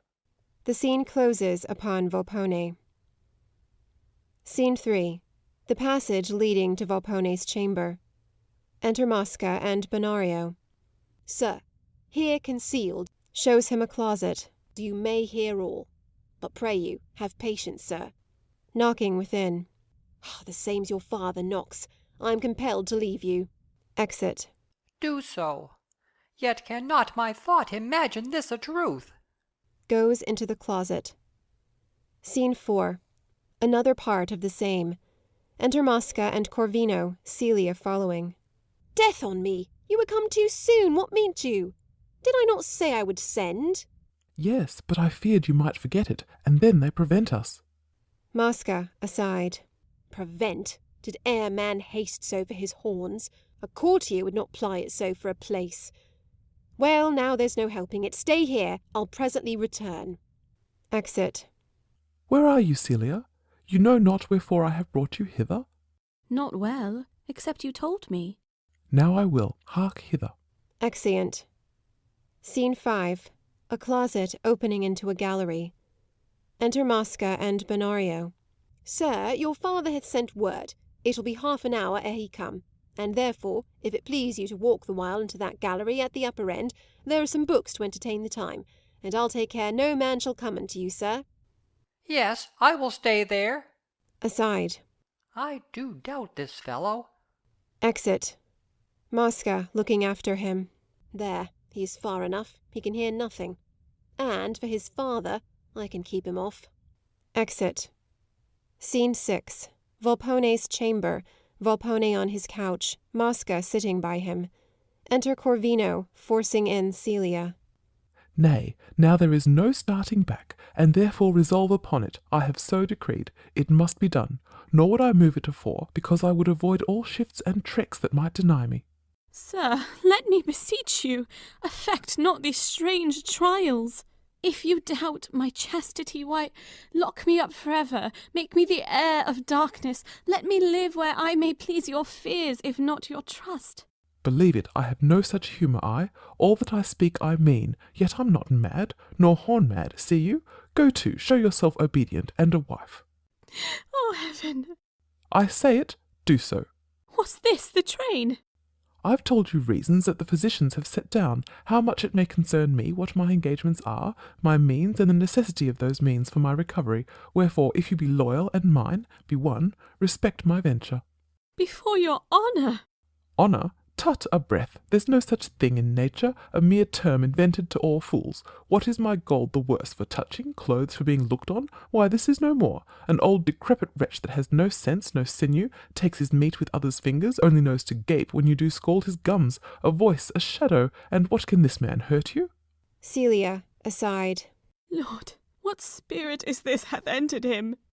And for your fame, that's such a jig, as if I would go tell it. Cry it on the piazza. Who shall know it, but he that cannot speak it, and this fellow whose lips are in my pocket? Save yourself, if you'll proclaim it you may. I know no other shall come to know it. Are heaven and saints then nothing? Will they be blind or stupid? How? Good sir, be jealous still, emulate them, and think what hate they burn with toward every sin. I grant you, if I thought it were a sin, I would not urge you. Should I offer this to some young Frenchman or hot Tuscan blood that had read Aretine, conned all his prince, knew every quirk within lust's labyrinth, and were professed critic in lechery, and I would look upon him and applaud him, this were a sin. But here 'tis contrary, a pious work, mere charity for physic, and honest polity to assure mine own. Oh, heaven! Canst thou suffer such a change? Thou art mine honour, Mosca, and my pride, my joy, my tickling, my delight. Go bring them. Mosca, advancing. Please you draw near, sir. Come on, what? You will not be rebellious by that light? Sir, Signor Corvino here is come to see you. Oh! And hearing of the consultation had so lately for your health is come to offer, or rather, sir, to prostitute. Thanks, sweet Mosca. Freely, unasked or unentreated. Well. As the true fervent instance of his love, his own most fair and proper wife, the beauty only of price in Venice. 'Tis well urged. To be your comfortress, and to preserve you. Alas, I am past already. Pray you, thank him for his good care and promptness. But for that, 'tis a vain labour e'en to fight against heaven, applying fire to stone. Uh, uh, uh, making a dead leaf grow again. I take his wishes gently, though, and you may tell him what I have done for him. Mary, my state is hopeless. Will him to pray for me, and to use his fortune with reverence when he comes to it. Do you hear, sir? Go to him with your wife. Heart of my father, wilt thou persist thus? Come, I pray thee, come. Thou seest 'tis nothing, Celia. By this hand I shall grow violent. Come, do it, I say. Sir, kill me rather. I will take down poison, eat burning coals, do anything. Be damned. Heart, I'll drag thee hence, home by the hair, cry thee a strumpet through the streets, rip up thy mouth unto thine ears, and slit thy nose like a raw rochet. Do not tempt me. Come, yield, I am loath. Death, I will buy some slave whom I will kill, and bind thee to him alive, and at my window hang you forth, devising some monstrous crime, which I in capital letters will eat into thy flesh with aqua fortis, and burning corrosives on this stubborn breast. Now, by the blood thou hast incensed, I'll do it. Sir, what you please you may. I am your martyr. Be not thus obstinate, I have not deserved it. Think who it is entreats you. Prithee, sweet, good faith, thou shalt have jewels, gowns, attires, what thou wilt think and ask. Do but go kiss him, or touch him, but for my sake, at my suit, this once. No, not, I shall remember this. Will you disgrace me thus? Do you thirst my undoing? Nay, gentle lady, be advised. No, no, she has watched her time. Odds precious, this is scurvy, 'tis very scurvy, and you are... Nay, good sir. An arrant locust, by heaven, a locust, whore, crocodile, that hast thy tears prepared, expecting how thou'st bid them flow. Nay, pray you, sir, she will consider. Would my life serve to satisfy? 'Sdeath, if she would but speak to him and save my reputation, it were somewhat, but spitefully to effect my utter ruin. Ay, now you have put your fortune in her hands. Why, i' faith, it is her modesty. I must quit her. If you were absent, she would be more coming. I know it, and dare undertake for her. What woman can before her husband? Pray you, let us depart and leave her here. Sweet Celia, thou mayst redeem all yet. I'll say no more. If not, esteem yourself as lost. Nay, stay there. Shuts the door, and exit with Mosca. Ah, God and his good angels! Whither is shame fled, human breasts, that with such ease men dare put off your honours and their own? Is that, which ever was a cause of life, now placed beneath the basest circumstance, and modesty and exile made for money? Ay, in Corvino, and such earth-fed minds. Leaping from his couch. That never tasted the true heaven of love. Assure thee, Celia, he that would sell thee only for hope of gain, and that uncertain, he would have sold his part of paradise for ready money, had he met a cope man.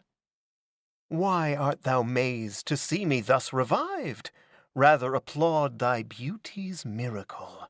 'Tis thy great work, that hath, not now alone, but sundry times raised me in several shapes, and but this morning like a mountebank, to see thee at thy window.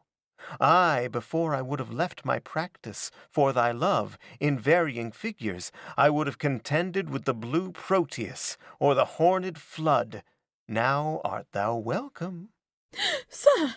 Nay, fly me not, nor let thy false imagination that I was bedrid make thee think I am so. Thou shalt not find it. I am now as fresh, as hot, as high, and in as jovial plight as when in that so celebrated scene at recitation of our comedy, for entertainment of the great Valois, I acted young Antinous, and attracted the eyes and ears of all the ladies present to admire such graceful gesture, note, and footing. Sings. Come, my Celia, let us prove, while we can, the sports of love. Time will not be ours forever, he at length our good will sever. Spend not then his gifts in vain, suns that set may rise again. But if once we lose this light, 'Tis with us perpetual night. Why should we defer our joys? Fame and rumor are but toys. Cannot we delude the eyes of a few poor household spies, or his easier ears beguile, thus removed by our wile?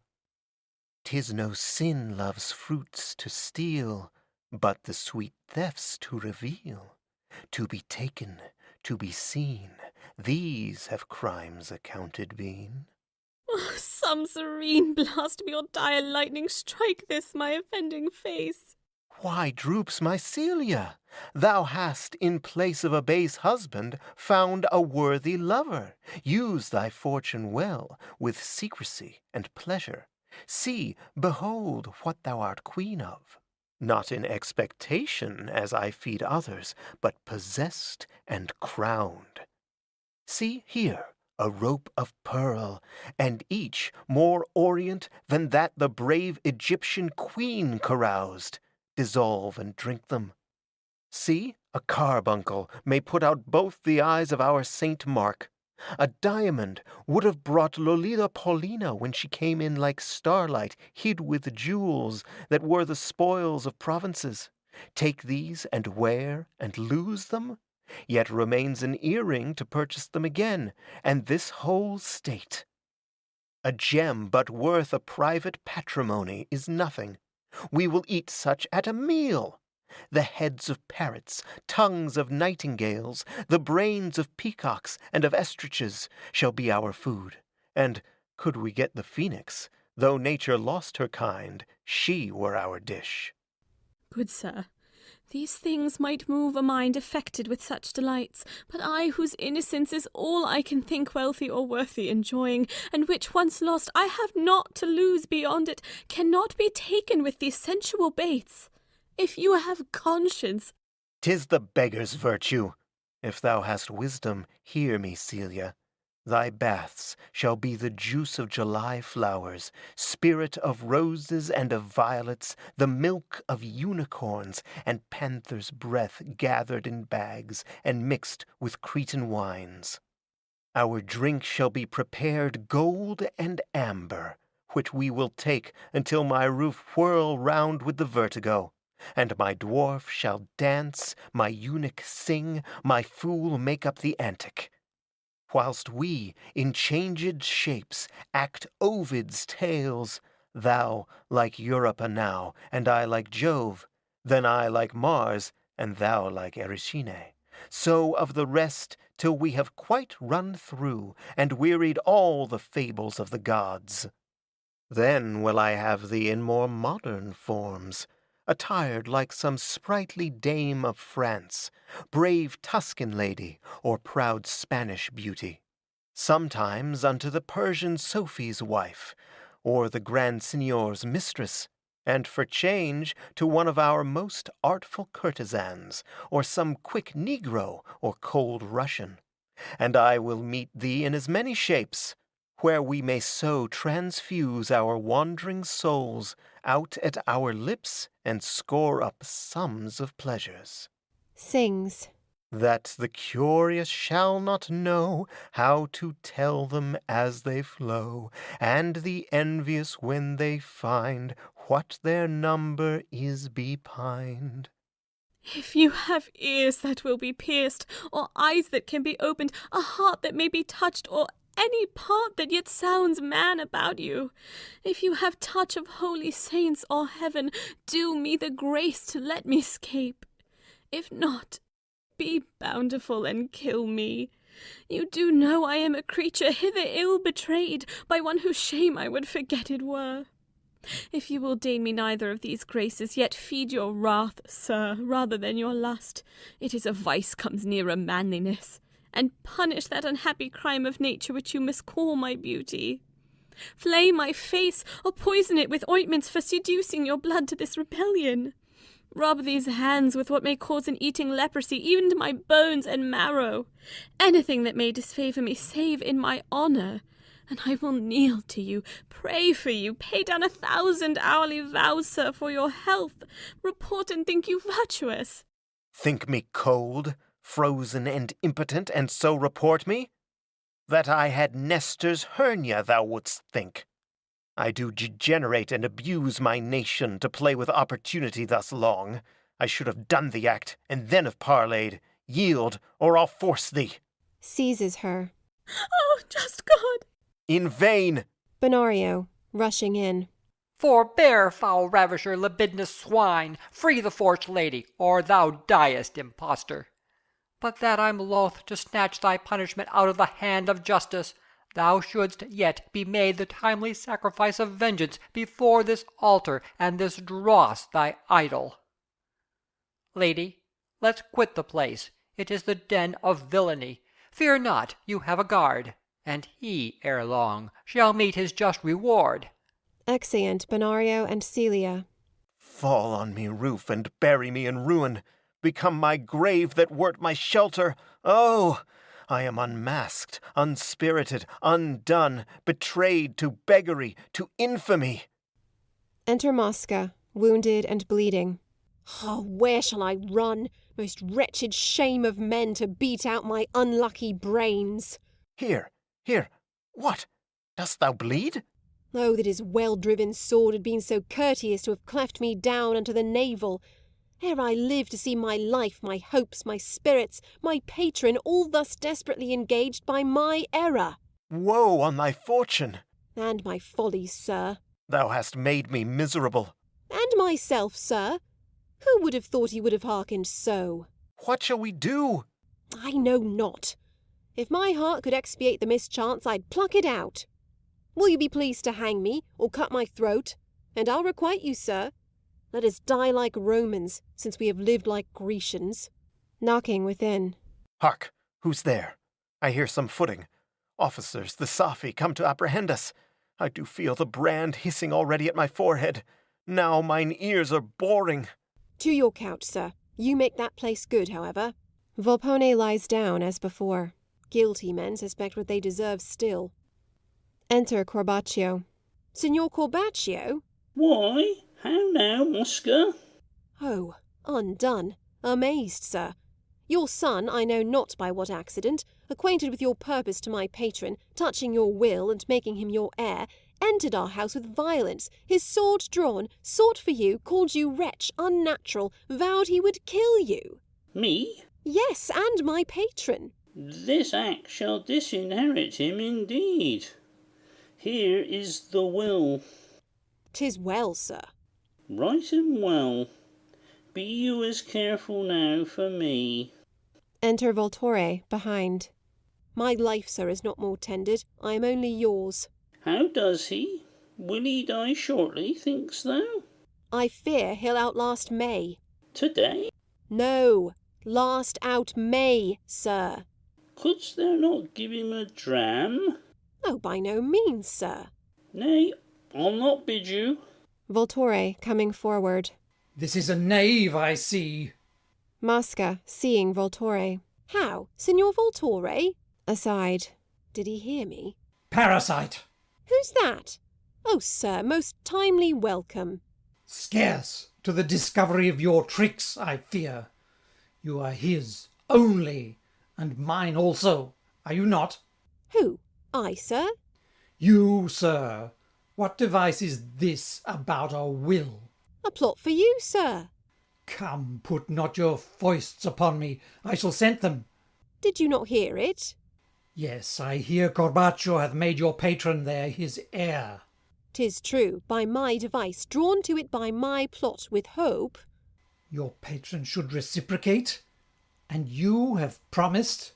For your good I did, sir. Nay, more, I told his son, brought, hid him here, where he might hear his father pass the deed, being persuaded to it by this thought, sir, that the unnaturalness first of the act, and then his father's oft disclaiming in him, which I did mean to help on, would sure enrage him to do some violence upon his parent, on which the law should take sufficient hold, and you be stated in a double hope. Truth be my comfort, and my conscience, my only aim was to dig you a fortune out of these two old rotten sepulchres. I cry thee mercy, Mosca. Worth your patience and your great merit, sir. And see the change. Why, what success? Most hapless. You must help, sir. Whilst we expected the old raven, in comes Corvino's wife, sent hither by her husband. What, with a present? No, sir, on visitation. I'll tell you how anon. And staying long, the youth he grows impatient, rushes forth, seizeth the lady, wounds me, makes her swear, or he would murder her, that was his vow, to affirm my patron to have done her rape, which how unlike it is, you see, and hence with that pretext he's gone to accuse his father, defame my patron, defeat you. Where is her husband? Let him be sent for straight. Sir, I'll go fetch him. Bring him to the scrutineo. Sir, I will. This must be stopped. Oh, you do nobly, sir. Alas, 'twas laboured all, sir, for your good, nor was there want of counsel in the plot, but fortune can at any time o'erthrow the projects of 100 learned clerks, sir. Corbaccio, listening. What's that? Will't please you, sir, to go along? Exit Corbaccio, followed by Voltore. Patron, go in, and pray for our success. Volpone rising from his couch.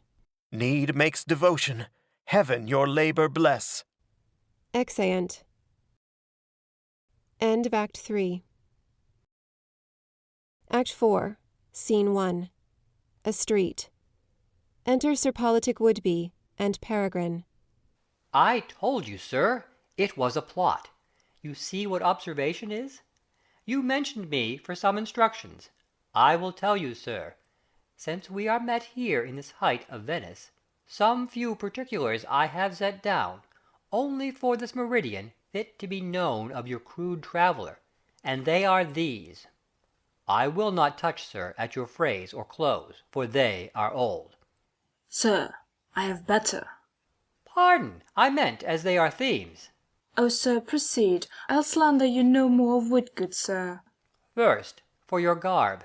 It must be grave and serious, very reserved and locked, not tell a secret on any terms, not to your father, scarce a fable, but with caution.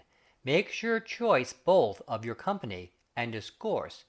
Beware you never speak a truth. How? Not to strangers, for those be they you must converse with most. Others I would not know, sir, but at a distance, so as I still might be a savour in them. You shall have tricks else passed upon you hourly, and then for your religion profess none, but wonder at the diversity of all. And for your part protest. Were there no other but simply the laws of the land, you could content you. Nicolai Machiavelli and Monsieur Bodin both were of this mind. Then must you learn the use and handling of your silver fork at meals, the metal of your glass. These are main matters with your Italian, and to know the hour when you must eat your melons and your figs. Is that a point of state too? Here it is.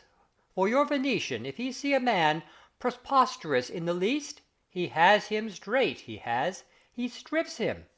I'll acquaint you, sir, I now have lived here 'tis some 14 months. Within the first week of my landing here, all took me for a citizen of Venice. I knew the form so well. Peregrine, aside. And nothing else. I had read Contarene, took me a house, dealt with my Jews to furnish it with movables.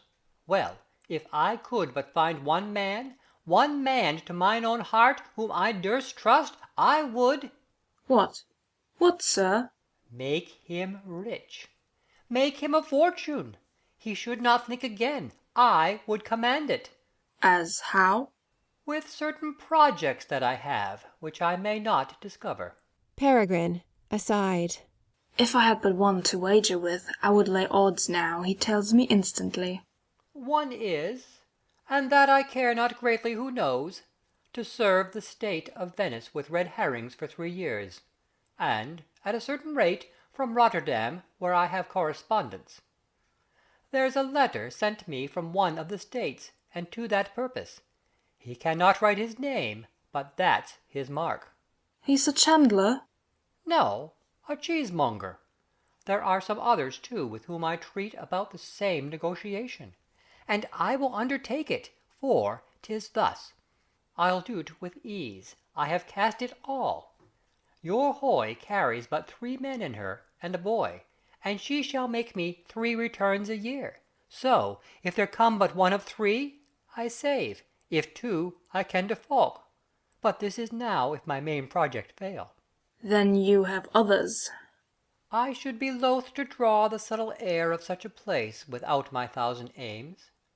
I'll not dissemble, sir, where'er I come, I love to be considerative, and 'tis true I have at my free hours thought upon some certain goods unto the state of Venice, which I do call my cautions. And, sir, which I mean in hopes of pension, to propound to the great council, then unto the 40, so to the 10.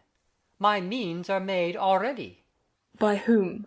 Sir, one that, though his place be obscure, yet he can sway, and they will hear him.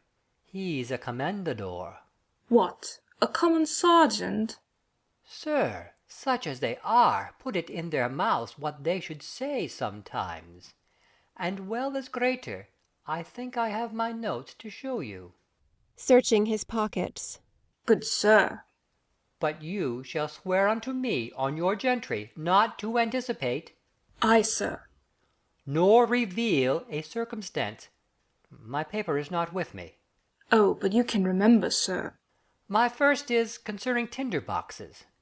You must know no family is here without its box. Now, sir, it being so portable a thing, put case that you or I were ill affected unto the state, sir. With it in our pockets, might not I go into the arsenal, or you come out again, and none the wiser? Except yourself, sir. Go to, then. I therefore advertise to the state how fit it were that none but such as were known patriots, sound lovers of their country, should be suffered to enjoy them in their houses, and even those sealed at some office, and at such a bigness as might not lurk in pockets. Admirable.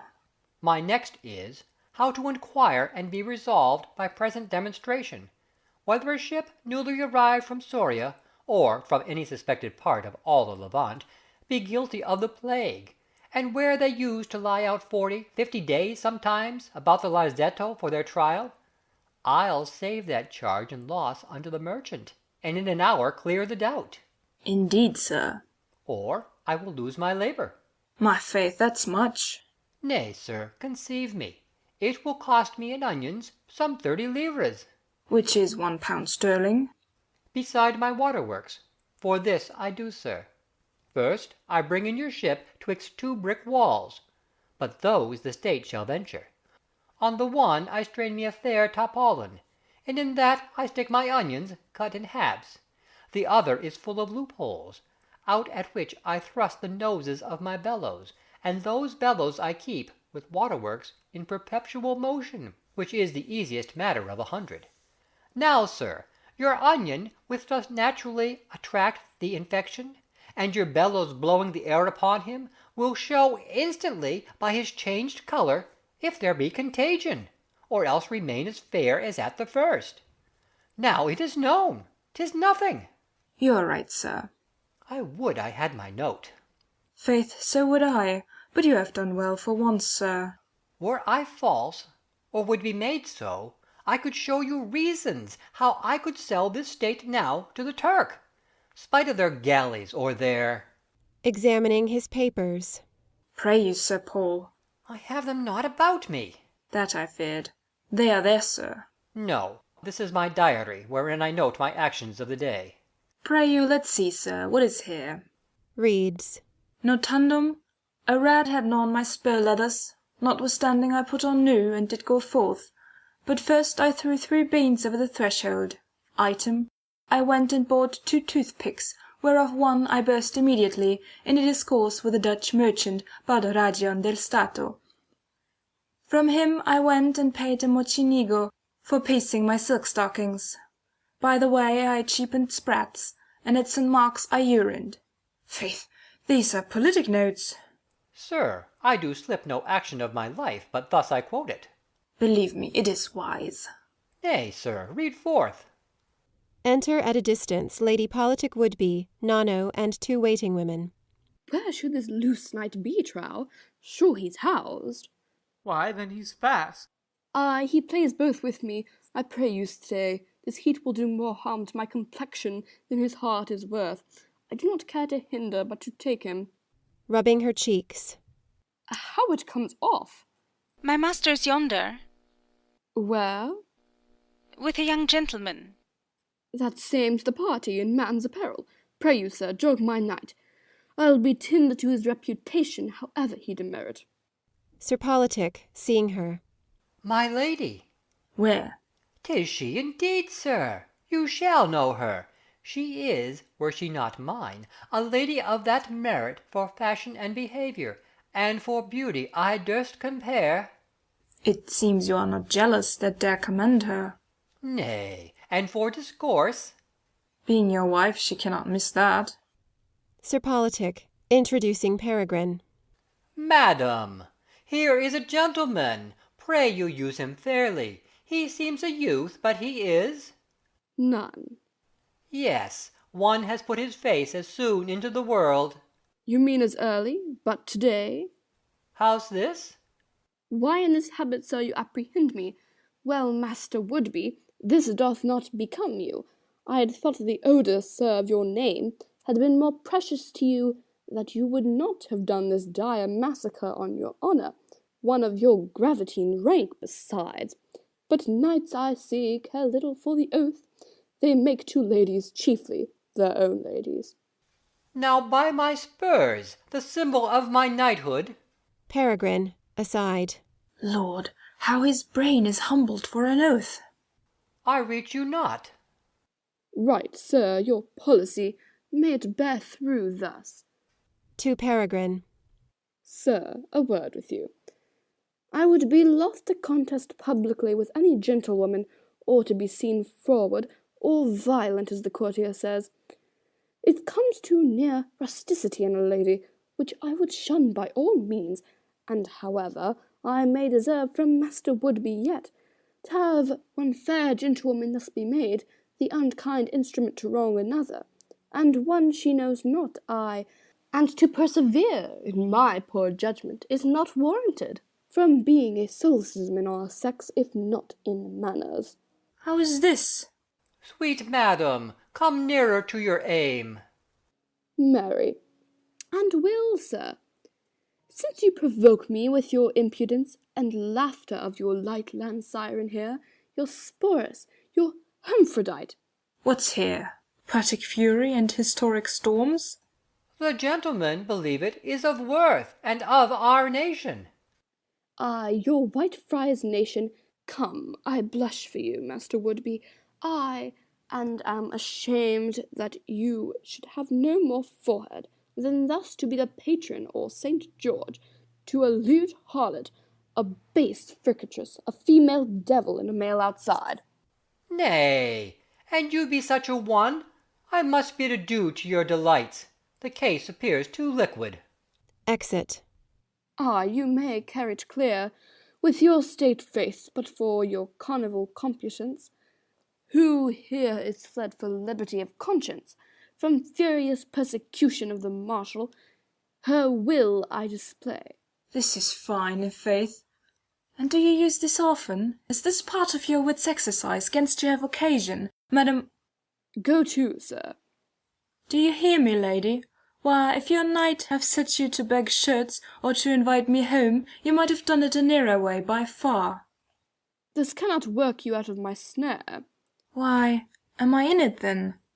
Indeed, your husband told me you were fair, and so you are, only your nose inclines, that side that's next the sun, to the queen apple. This cannot be endured by any patience. Enter Mosca. What is the matter, madam? If the Senate write not my quest in this, I'll protest them to all the world no aristocracy. What is the injury, lady? Why, the colour you told me of, here I have 10 disguised. Who? This? What means your ladyship? The creature I mentioned to you is apprehended now before the Senate. You shall see her. Where? I'll bring you to her. This young gentleman, I saw him land this morning at the port. Is it possible? How has my judgment wandered, sir? I must be blushing, say to you. I have erred and plead your pardon. What? More changes yet? I hope you have not the malice to remember a gentleman's passion. If you stay in Venice here, please you to use me, sir. Will you go, madam? Pray you, sir, use me. In faith, the more you see me, the more I shall conceive you have forgot our quarrel. Exeunt Lady Woodby, Mosca, Nano, and waiting women. This is rare. Sir Politic Woodby? No, Sir Politic Bawd. To bring me thus acquainted with his wife? Well, why, Sir Paul, since you have practised thus upon my freshmanship, I'll try your salt-head, what proof it is against a counterplot. Exit. Scene 2. The Scrutineo, or Senate House. Enter Voltore, Corbaccio, Corvino, and Mosca. Well, now you know the carriage of the business, your constancy is all that is required unto the safety of it. Is the lie safely conveyed amongst us? Is that sure? Knows every man his burden? Yes. Then shrink not. But knows the advocate the truth? Oh, sir, by no means. I devised a formal tale that salved your reputation. But be valiant, sir. I fear no one but him, that this his pleading should make him stand for a co-heir. Co-halter? Hang him. We will but use his tongue, his noise, as we do croakers here. Aye, what shall he do? When we have done, you mean? Yes. Why, we'll think. Sell him for mummia. He's half dust already. To Voltore. Do not you smile to see this buffalo, how he does sport it with his head? Aside. I should, if it were all well and past. To Corbaccio. Sir, only you are he that shall enjoy the crop of all, and these not know for whom they toil. Aye, peace. Mosca, turning to Corvino. But you shall eat it. Aside. Much. To Voltore. Worshipful sir, Mercury sit upon your thundering tongue, or the French Hercules, and make your language as conquering as his club, to beat along, as with a tempest, flat our adversaries. But much more yours, sir. Here they come. Have done. I have another witness, if you need, sir, I can produce. Who is it? Sir, I have her. Enter Avvocatori and take their seats. Benario, Celia, Notario, Commendadori, Safi, and other officers of justice. The like of this the Senate never heard of. 'Twill come most strange to them when we report it. The gentlewoman has been ever held of unreproved name. So has the youth. The more unnatural part of his father. More of the husband. I not know to give his act a name, it is so monstrous. But the impostor, he's a thing created to exceed example. And all the after times. I never heard a true voluptuary described but him. Appear yet those were cited?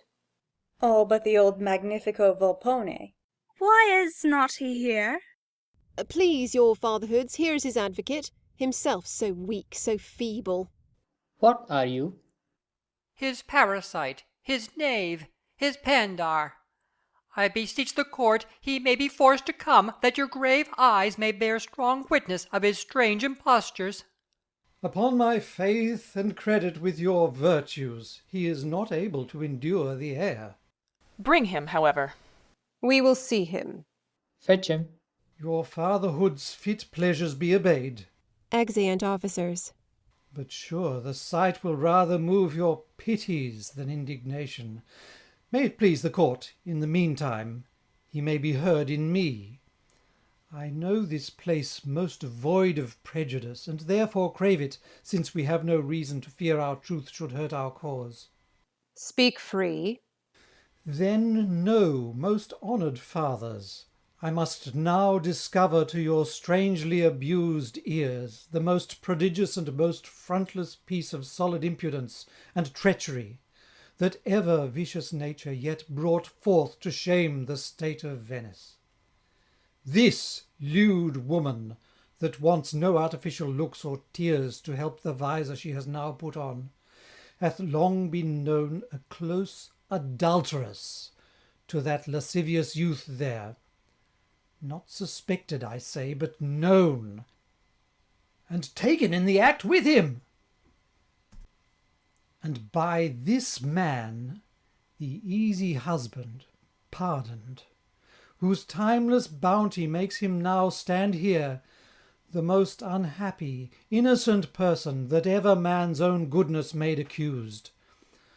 For these, not knowing how to owe a gift of that dear grace but with their shame, being placed so above all powers of their gratitude, began to hate the benefit, and in place of thanks devise to extirp the memory of such an act, wherein I pray your fatherhoods to observe the malice, yea, the rage of creatures discovered in their evils.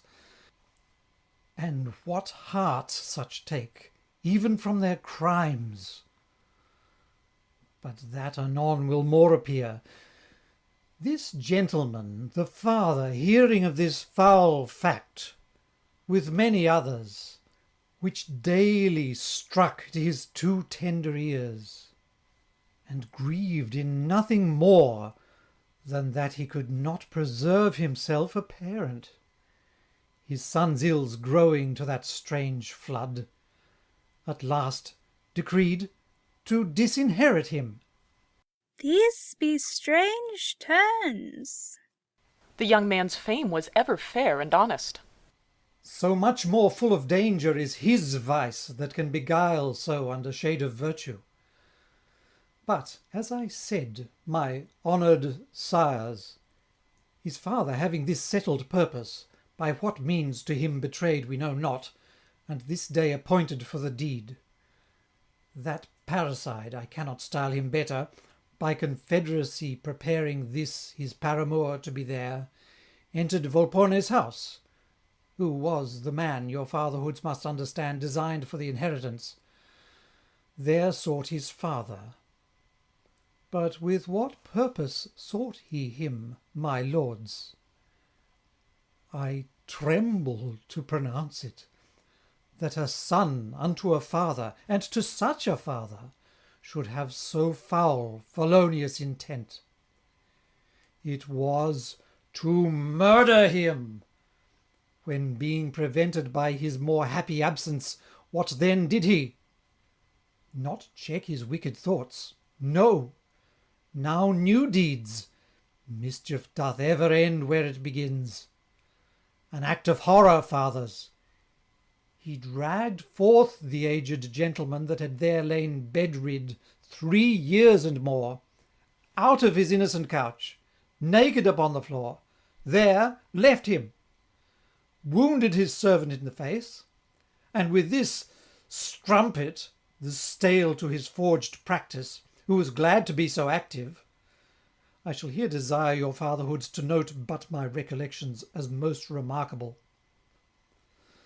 thought at once to stop his father's ends, discredit his free choice in the old gentleman, redeem themselves by laying infamy upon this man, to whom, with blushing, they should owe their lives. What proofs have you of this? Most honoured fathers, I humbly crave there be no credit given to this man's mercenary tongue. Forbear. His soul moves in his fee. Oh, sir. This fellow, for 6 souls more, would plead against his Maker. You do forget yourself. Nay, nay, grave fathers, let him have scope. Can any man imagine that he will spare his accuser that would not have spared his parent? Well, produce your proofs. I would I could forget I were a creature. Signor Corbaccio. Corbaccio comes forward. What is he? The father. Has he had an oath? Yes. What must I do now? Your testimony's craved. Speak to the knave. I'll have my mouth first stopped with earth. My heart abhors his knowledge. I disclaim in him. But for what cause? The mere portent of nature. He is an utter stranger to my loins. Have they made you to this? I will not hear thee. Monster of men, swine, goat, wolf, parricide, speak not, thou viper. Sir, I will sit down.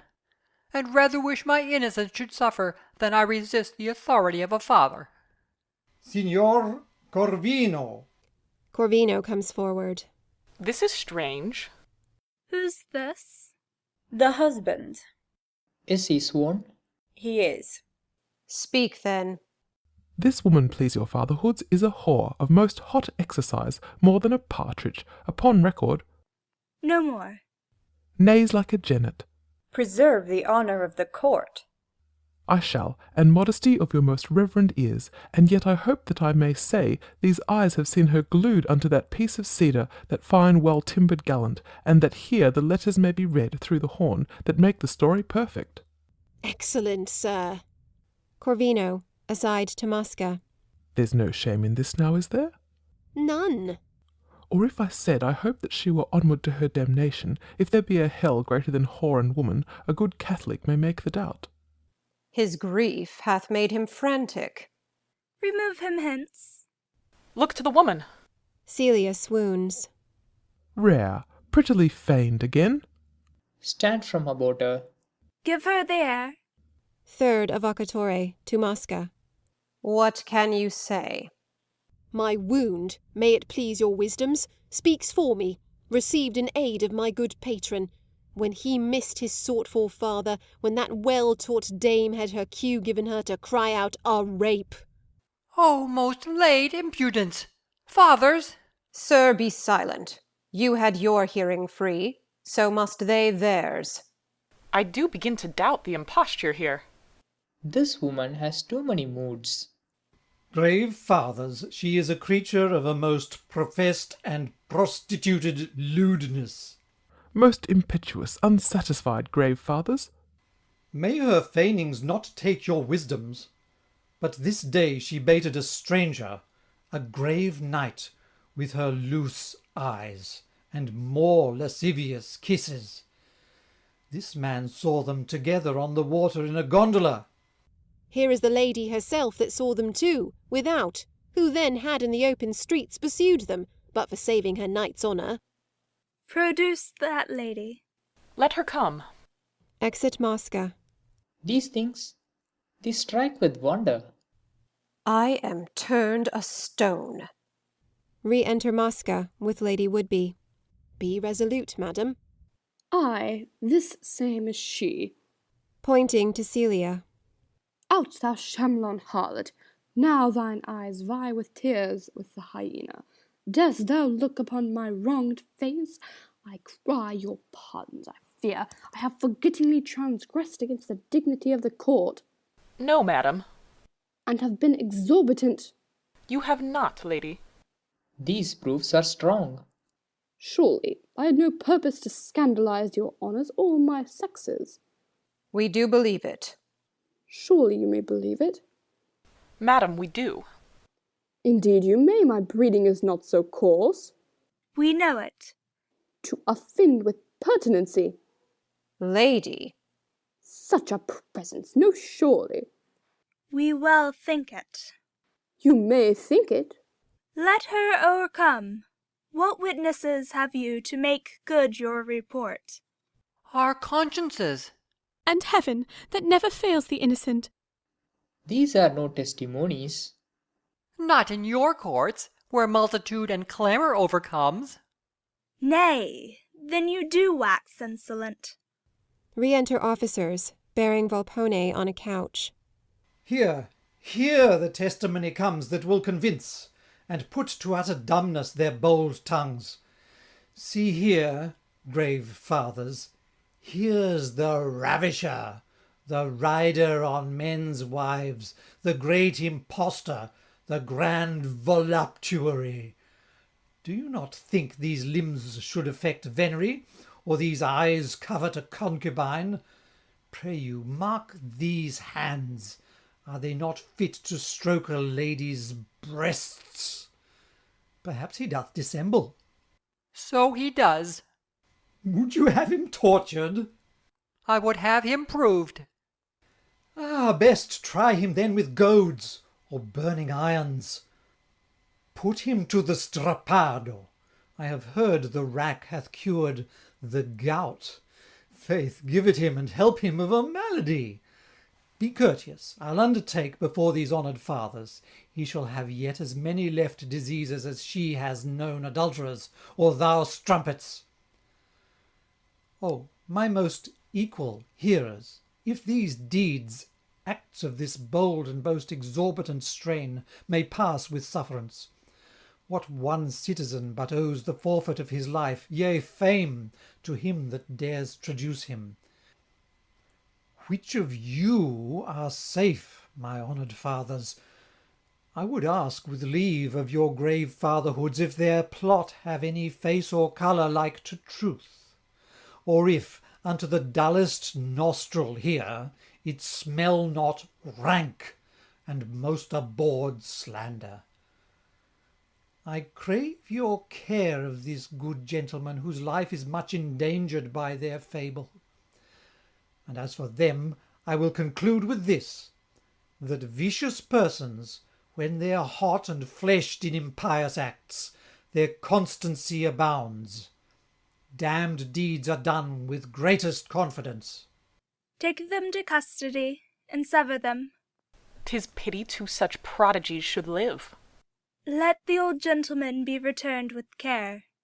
Exeunt officers with Volpone. I'm sorry our credulity hath wronged him. These are two creatures. I've an earthquake in me. Their shame, even in their cradles, fled their faces. Fourth Avocatore to Voltore. You have done a worthy service to the state, sir, in their discovery. You shall hear ere night what punishment the court decrees upon them. Exeunt Avocatore, Notario, and officers with Benario and Celia. We thank your fatherhoods. How like you it? Rare. I'd have your tongue, sir, tipped with gold for this. I'd have you be the heir to the whole city. The earth I'd have want men, ere you want living. They're bound to erect your statue in St. Mark's. Signor Corvino, I would have you go and show yourself that you have conquered. Yes. It was much better that you should profess yourself a cuckold thus, than that the other should have been proved. Nay, I considered that. Now it is her fault. Then it had been yours. True, I do doubt this advocate still. I' faith you need not. I dare ease you of that care. I trust thee, Mosca. Exit. As your own soul, sir. Mosca? Now for your business, sir. How? Have you business? Yes, yours, sir. Oh, none else? None else, not I. Be careful, then. Rest you with both your eyes, sir. Dispatch it. Instantly. And look that all whatever be put in, jewels, plate, monies, household stuff, bedding, curtains. Curtain rings, sir. Only the advocate's fee must be deducted. I'll pay him now. You'll be too prodigal. Sir, I must tender it. 2 check wines as well. No, 6, sir. 'Tis too much. He talked a great while. You must consider that, sir. Well, there's 3. I'll give it him. Do so. And there's for thee. Exit. Mosca, aside. Bountiful bones. What horrid strange offence did he commit against nature in his youth, worthy this age? To Voltore. You see, sir, how I work into your ends. Take you no notice? No. I'll leave you. Exit. All is yours, the devil and all, good advocate. Madam, I'll bring you home. No, I'll go see your patron. That you shall not. I'll tell you why. My purpose is to urge my patron to reform his will, and for the zeal you have shown today, whereas before you were but third or fourth, you shall be now put in the first, which would appear as begged if you were present. Therefore... You shall sway me. Exeunt. End of Act 4. Act 5, Scene 1. A room in Volpone's house. Enter Volpone. Well, I am here, and all this brunt is past. I ne'er was in dislike with my disguise till this fled moment. Here 'twas good and private. but in your public cave whilst I breathe. 'Fore God, my left leg began to have the cramp, and I apprehended straight some power had struck me with a dead palsy. Well, I must be merry and shake it off. A many of these fears would put me into some villainous disease, should they come thick upon me. I'll prevent 'em. Give me a bowl of lusty wine to fright this humor from my heart. Drinks. 'Tis almost gone already. I shall conquer. Any device now of rare ingenious knavery that would possess me with a violent laughter would make me up again. Drinks again. So. This heat is life. 'Tis blood by this time. Mosca!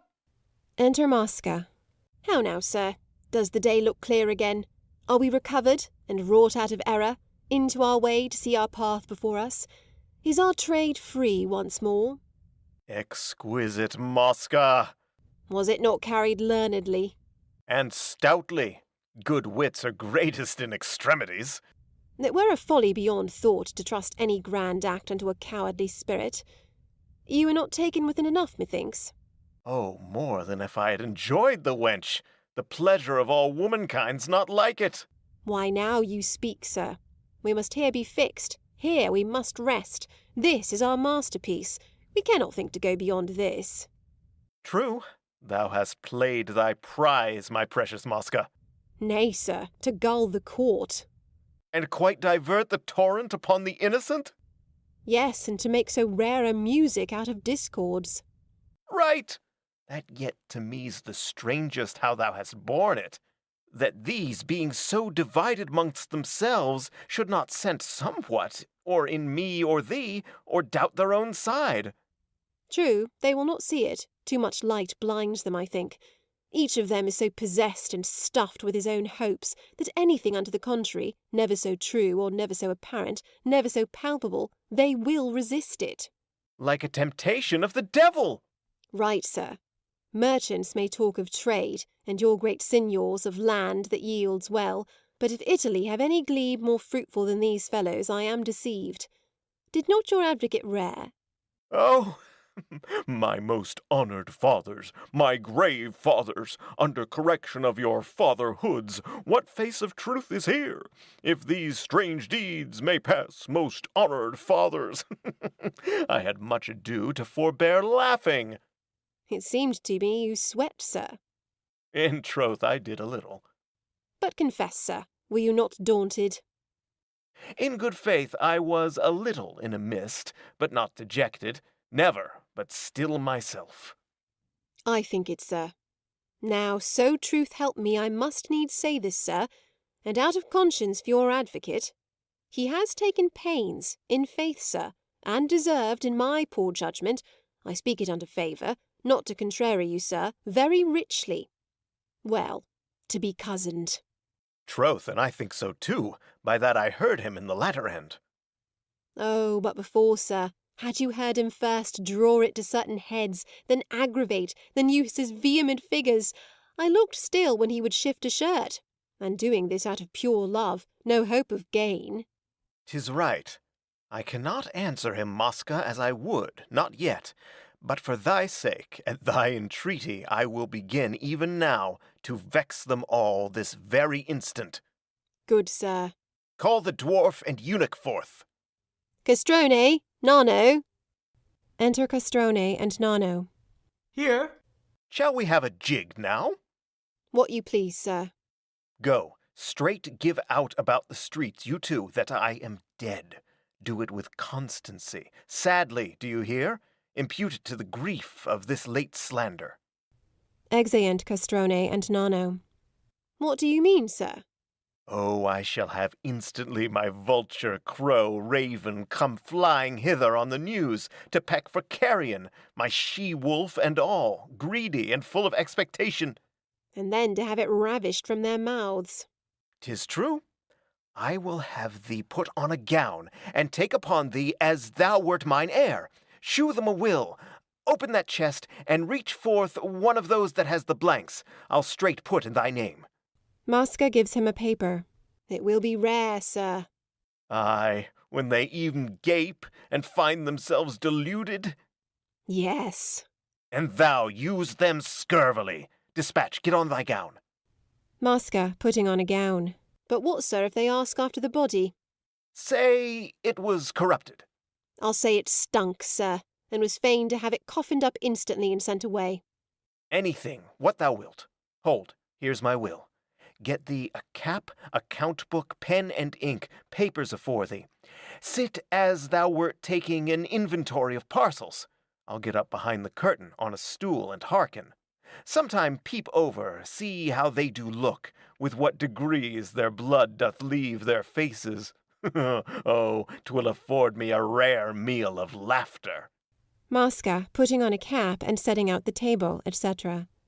Your advocate will turn stark dull upon it. It will take off his oratory's edge. But your Clarissimo, old round-back, he will crump you like a hog-louse with the touch. And what Corvino?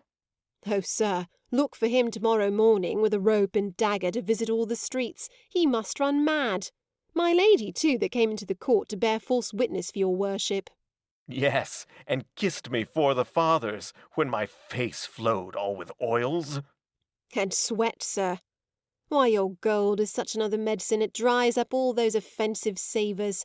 It transforms the most deformed and restores them lovely, as 'twere the strange poetical girdle.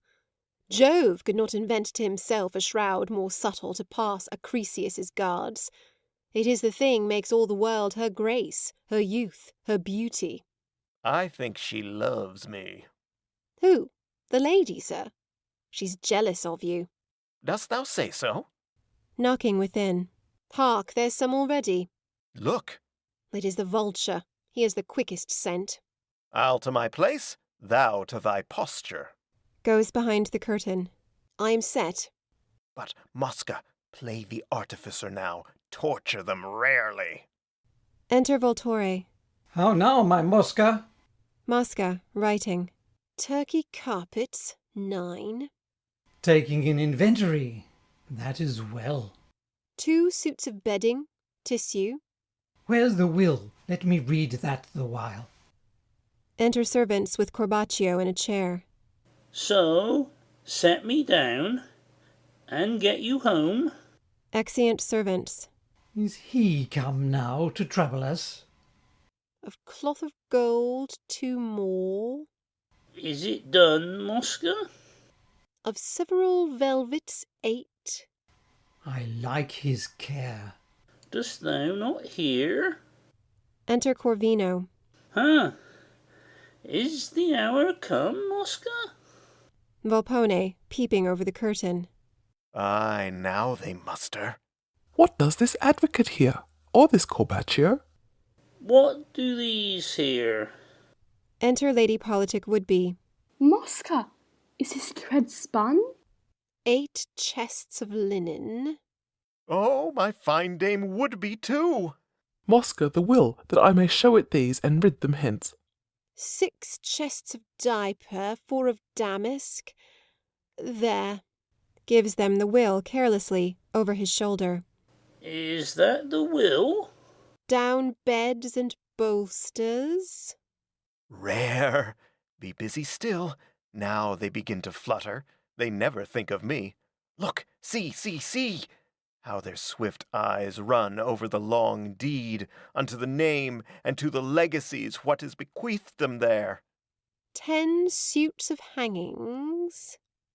Aye, in their garters, Mosca. Now their hopes are at the gasp. Mosca, the heir? What's that? My advocate is dumb. Look to my merchant. He has heard of some strange storm. A ship is lost. He faints. My lady will swoon. Old Glazen Eyes, he hath not reached his despair yet. Corbaccio takes the will. All these are out of hope. I am sure the man. But Mosca, 2 cabinets. is this in earnest? 1 of ebony. Or do you but delude me? The other mother of pearl. I am very busy. Good faith, it is a fortune thrown upon me. Item, 1 salt of agate. Not my seeking. Do you hear, sir? A perfumed box. Pray you forbear, you see I'm troubled. Made of an onyx. How? Tomorrow, or next day, I shall be at leisure to talk with you all. Is this my large hope's issue? Sir, I must have a fairer answer. Madam, marry and shall. Pray you fairly quit my house. Nay, raise no tempest with your looks. But hark you, remember what your ladyship offered me to put you in an heir. Go to, think on it, and what you said Ian your best madams did for maintenance, and why not you? Enough. Go home and use the poor Sir Paul your knight well, for fear I tell some riddles. Go, be melancholy. Exit Lady Woodby. Oh, my fine devil! Mosca, pray you a word. Lord, will you not take your dispatch hence yet? Methinks of all you should have been the example. Why should you stay here? With what thought? What promise? Hear you. Do not you know? I know you an ass, and that you would most fain have been a wittol, if fortune would have let you. That you are a declared cuckold on good terms. This pearl, you'll say, was yours? Right, this diamond. I'll not deny it, but thank you. Much here else, it may be so. Why think that these good works may help to hide your bad. I'll not betray you, although you be but extraordinary, and have it only in title it sufficeth. Go home, be melancholy too, or mad. Exit Corvino. Rare Mosca! How his villainy becomes him! Certain he doth delude all these for me. Mosca the heir? Oh, his 4 eyes have found it. I am cozened, cheated by a parasite slave.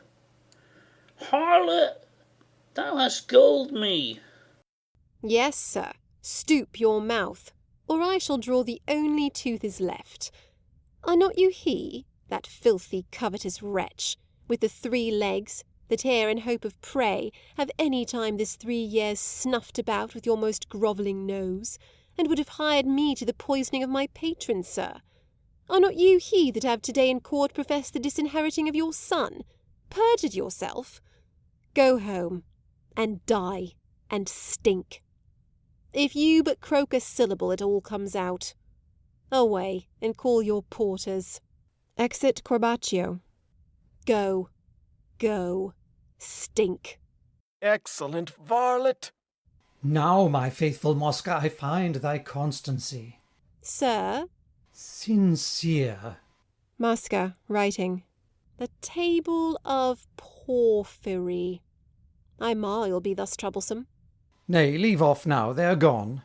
Why, who are you? What, who did send for you? Oh, cry you mercy, reverend sir. Good faith, I am grieved for you, that any chance of mine should thus defeat your, I must needs say, most deserving travails. But I protest, sir, it was cast upon me, and I could almost wish to be without it, but that the will of the dead must be observed. Marry, my joy is that you need it not. You have a gift, sir. Thank your education. Will never let you want, while there are men and malice to breed causes. Would I had but half the like for all my fortune, sir. If I have any suits, as I do hope, things being so easy and direct, I shall not, I will make bold with your obstreperous aid. Conceive me, for your fee, sir. In meantime, you that have so much law, I know have the conscience not to be covetous of what is mine. Good sir, I thank you for my plate. 'Twill help to set up a young man. Good faith, you look as you were costive. Best go home and purge, sir. Exit Voltore. Volpone comes from behind the curtain. Bid him eat lettuce well. My witty mischief, let me embrace thee. Oh, that I could now transform thee to a Venus. Mosca, go, straight take my habit of Clarissimo, and walk the streets. Be seen, torment them more. We must pursue as well as plot. Who would have lost this feast? I doubt it will lose them. Oh, my recovery shall recover all. That I could now but think on some disguise to meet them in and ask them questions, how I would vex them still at every turn. Sir, I can fit you. Canst thou? Yes, I know one of the commandadori, sir, so like you. Him will I straight make drunk and bring you his habit. A rare disguise, and answering thy brain. Oh, I will be a sharp disease unto them. Sir, you must look for curses. Till they burst. The fox fares ever best when he is cursed. Exeunt. Scene 2. A hall in Sir Politic's house. Enter Peregrine disguised and 3 merchants. Am I enough disguised? I warrant you. All my ambition is to fright him only. If you could ship him away, 'twere excellent. To Zant or to Aleppo? Yes, and have his adventures put in the book of voyages, and his gold story registered for truth. Well, gentlemen, when I am in a while, and that you think us warm in our discourse, know your approaches. Trust it to our care. Exeunt merchants. Enter waiting woman. Save you, fair lady, is Sir Paul within? I do not know, sir. Pray you, say unto him, here is a merchant upon earnest business desires to speak with him. I will see, sir. Exit. Pray you, I see the family is all female here. Re-enter waiting woman. He says, sir, he has weighty affairs of state that now require him whole. Some other time you may possess him. Pray you, say again, if those require him whole, these will exact him whereof I bring him tidings. Exit woman. What might be his grave affair of state now? How to make Bolognian sausages here in Venice, sparing one of the ingredients? Re-enter waiting woman. Sir, he says he knows by your word tidings that you are no statesman, and therefore wills you to stay. Sweet, pray you return him. I have not read so many proclamations and studied them for words as he has done. But here he deigns to come. Exit woman. Enter Sir Politic. Sir, I must crave your courteous pardon. There hath chanced to-day unkind disaster twixt my lady and me, and I was penning my apology to give her satisfaction, as you came now. Sir, I am grieved I bring you worse disaster. The gentleman you met at the port to-day that told you he is newly arrived. I was a fugitive punk? No, sir, a spy is set on you. And he has made relation to the Senate that you profess to him to have a plot to sell the state of Venice to the Turk. Oh, me! For which warrants are signed by this time to apprehend you and to search your study for papers. Alas, sir, I have none but notes drawn out of playbooks. All the better, sir. And some essays. What shall I do?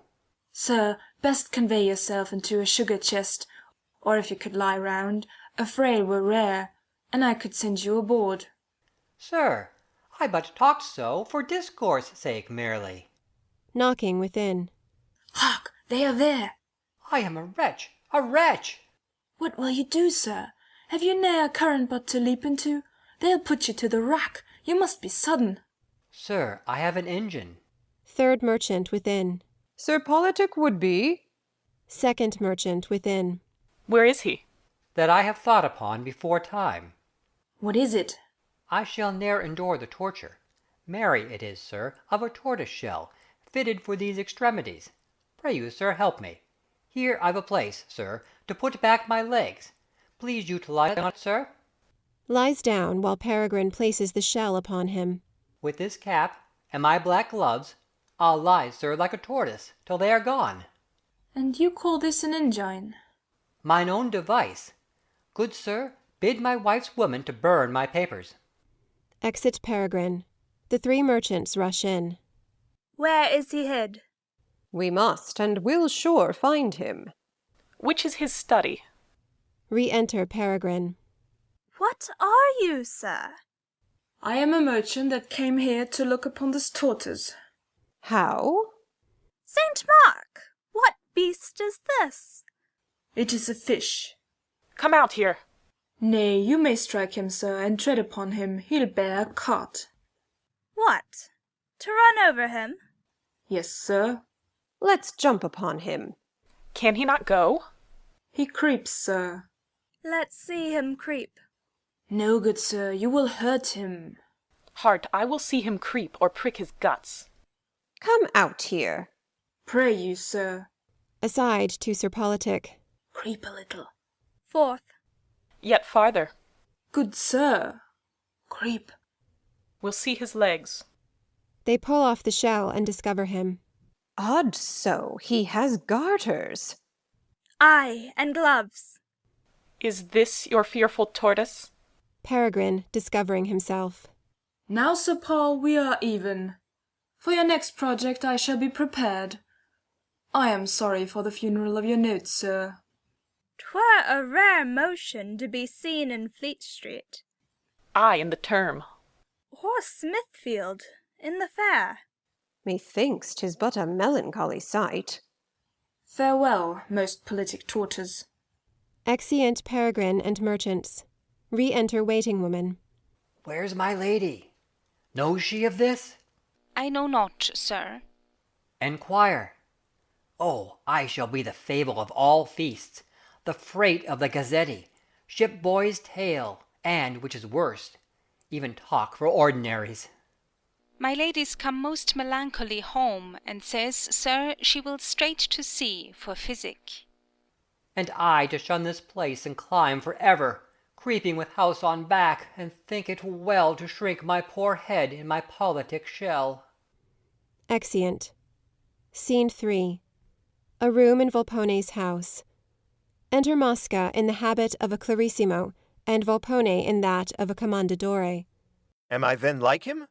Oh, sir, you are he. No man can sever you. Good. But what am I? For heaven, a brave clarissimo. Thou becomest it. Pity thou wert not born one. Mosca, aside. If I hold my maid one, 'twill be well. I'll go and see what news first at the court. Exit.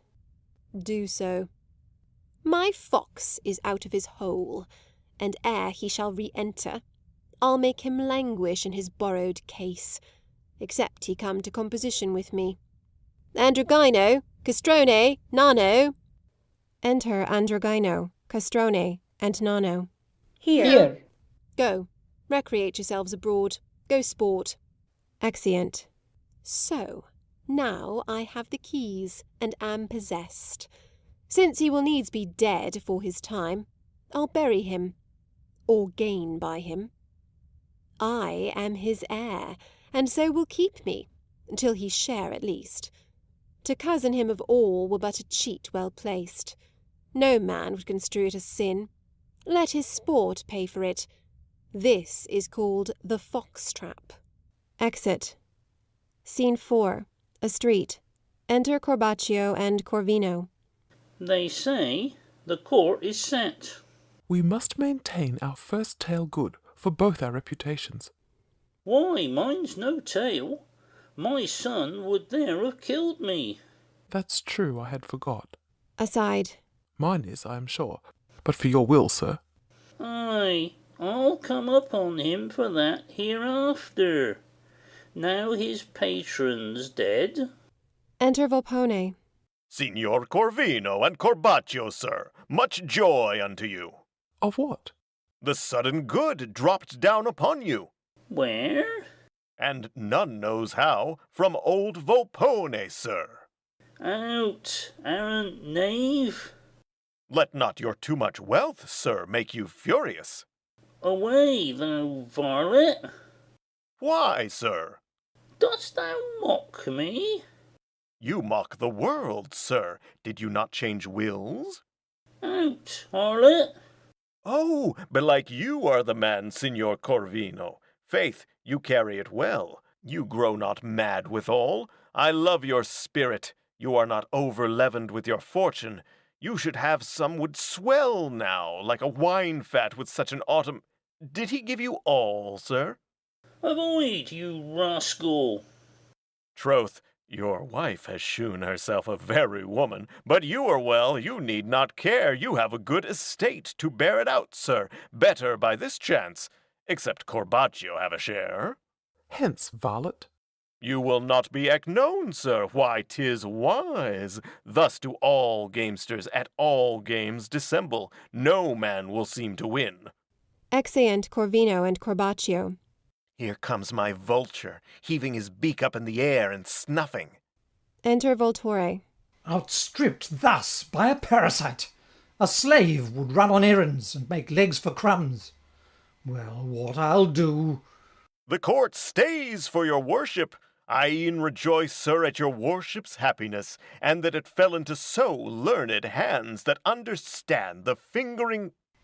What do you mean? I mean to be a suitor to your worship for the small tenement out of reparations that to the end of your long row of houses by the Pescaria.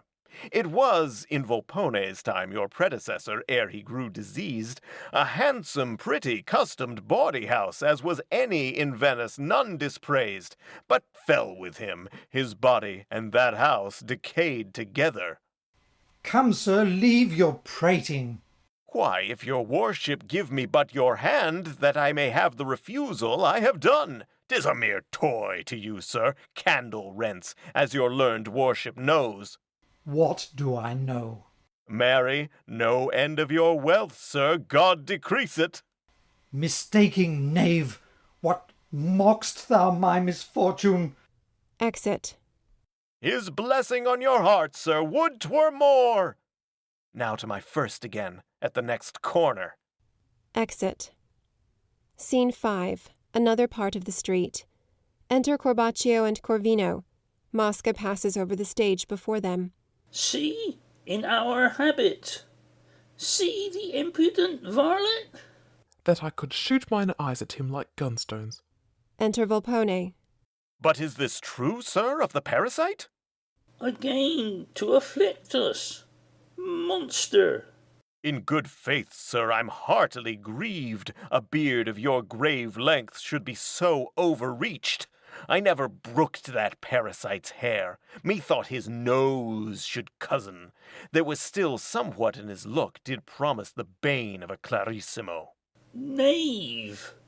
Methinks yet you that are so traded in the world, a witty merchant, the fine bird Corvino, that have such moral emblems on your name, should not have sung your shame, and dropped your cheese to let the fox laugh at your emptiness. Sirrah, you think the privilege of the place and your red saucy cap that seems to me nailed to your jolt head with those two check-ins can warrant your abuses. Come you hither. You shall perceive, sir, I dare beat you. Approach. No haste, sir. I do know your valour well, since you durst publish what you are, sir. Tarry, I'd speak with you. Sir, another time. Nay, now. O Lord, sir, I were a wise man would stand the fury of a distracted cuckold. As he is running off, re-enter Mosca. What? Come again? Upon him, Mosca, save me. The air's infected where he breathes. Let's fly him. Exeunt Corvino and Corbaccio.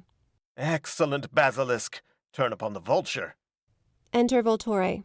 Well, flesh fly, it is summer with you now. Your winter will come on.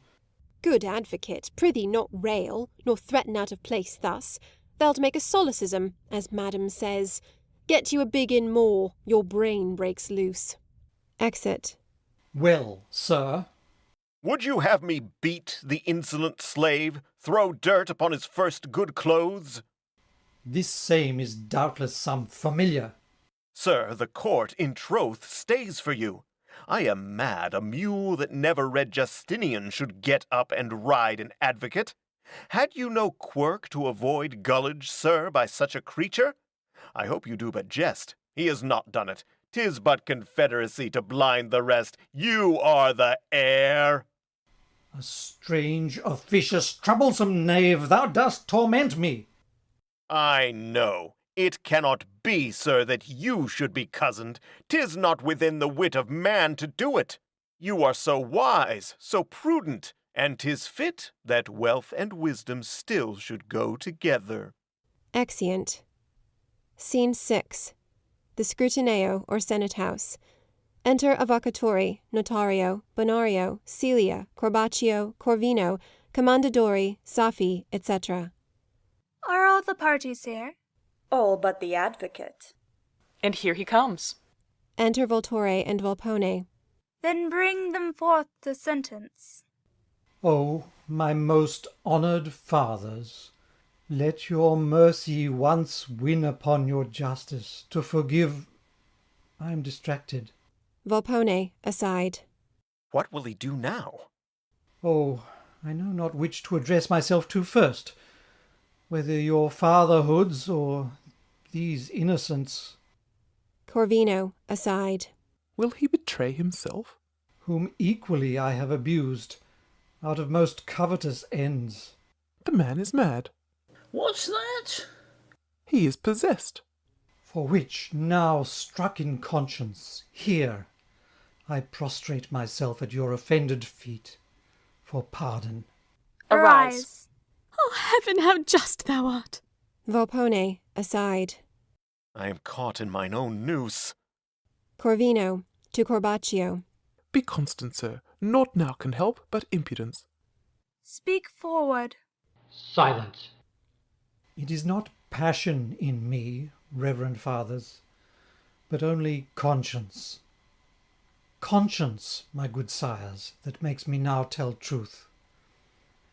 That parasite, that knave, hath been the instrument of all. Where is that knave? Fetch him. I go. Exit. Grave fathers, this man's distracted. He confessed it now, for hoping to be old Volpone's heir, who is now dead. How? Is Volpone dead? Dead since, grave fathers. Oh, sure vengeance! Stay. Then he was no deceiver? Oh, no, none. The parasite, grave fathers. He does speak out of mere envy, 'cause the servants made the thing he gaped for. Please your fatherhoods, this is the truth, though I'll not justify the other, but he may be some deal faulty. Ay, to your hopes as well as mine, Corvino, but I'll use modesty. Pleaseth your wisdoms to view these certain notes, and but confer them. As I hope favour, they shall speak clear truth. The devil has entered him. Or bides in you. We have done ill by a public officer to send for him, if he be heir. For whom? Him that they call the parasite. 'Tis true, he is a man of great estate now left. Go you, and learn his name, and say, the court entreats his presence here, but to the clearing of some few doubts. Exit notary. This seems a labyrinth. Stand you unto your first report. My state, my life, my fame. Where is it? Are at the stake. Is yours too? The advocate's a knave, and has a forked tongue. Speak to the point. So is the parasite too. This is confusion. I do beseech your fatherhoods, read but those. Giving them the papers. And credit nothing the false spirit hath writ. It cannot be, but he's possessed, grave fathers. The scene closes. Scene 7. A street. Enter Volpone. To make a snare for mine own neck, and run my head into it wilfully, with laughter, when I had newly scaped, was free and clear out of mere wantonness. Oh, the dull devil was in this brain of mine when I devised it, and Mosca gave it second. He must now help to sear up this vein, or we bleed dead. Enter Nonno, Androgino, and Castrone. How now? Who let you loose? Whither go you now? What, to buy gingerbread, or to drown kittlings? Sir, Master Mosca called us out of doors, and bid us all go play, and took the keys. Yes. Did Master Mosca take the keys? Why so? I'm farther in. These are my fine conceits. I must be merry with a mischief to me. What a vile wretch was I, that could not bear my fortune soberly. I must have my crotchets and my conundrums. Well, go you and seek him. His meaning may be truer than my fear. Bid him he straight come to me to the court.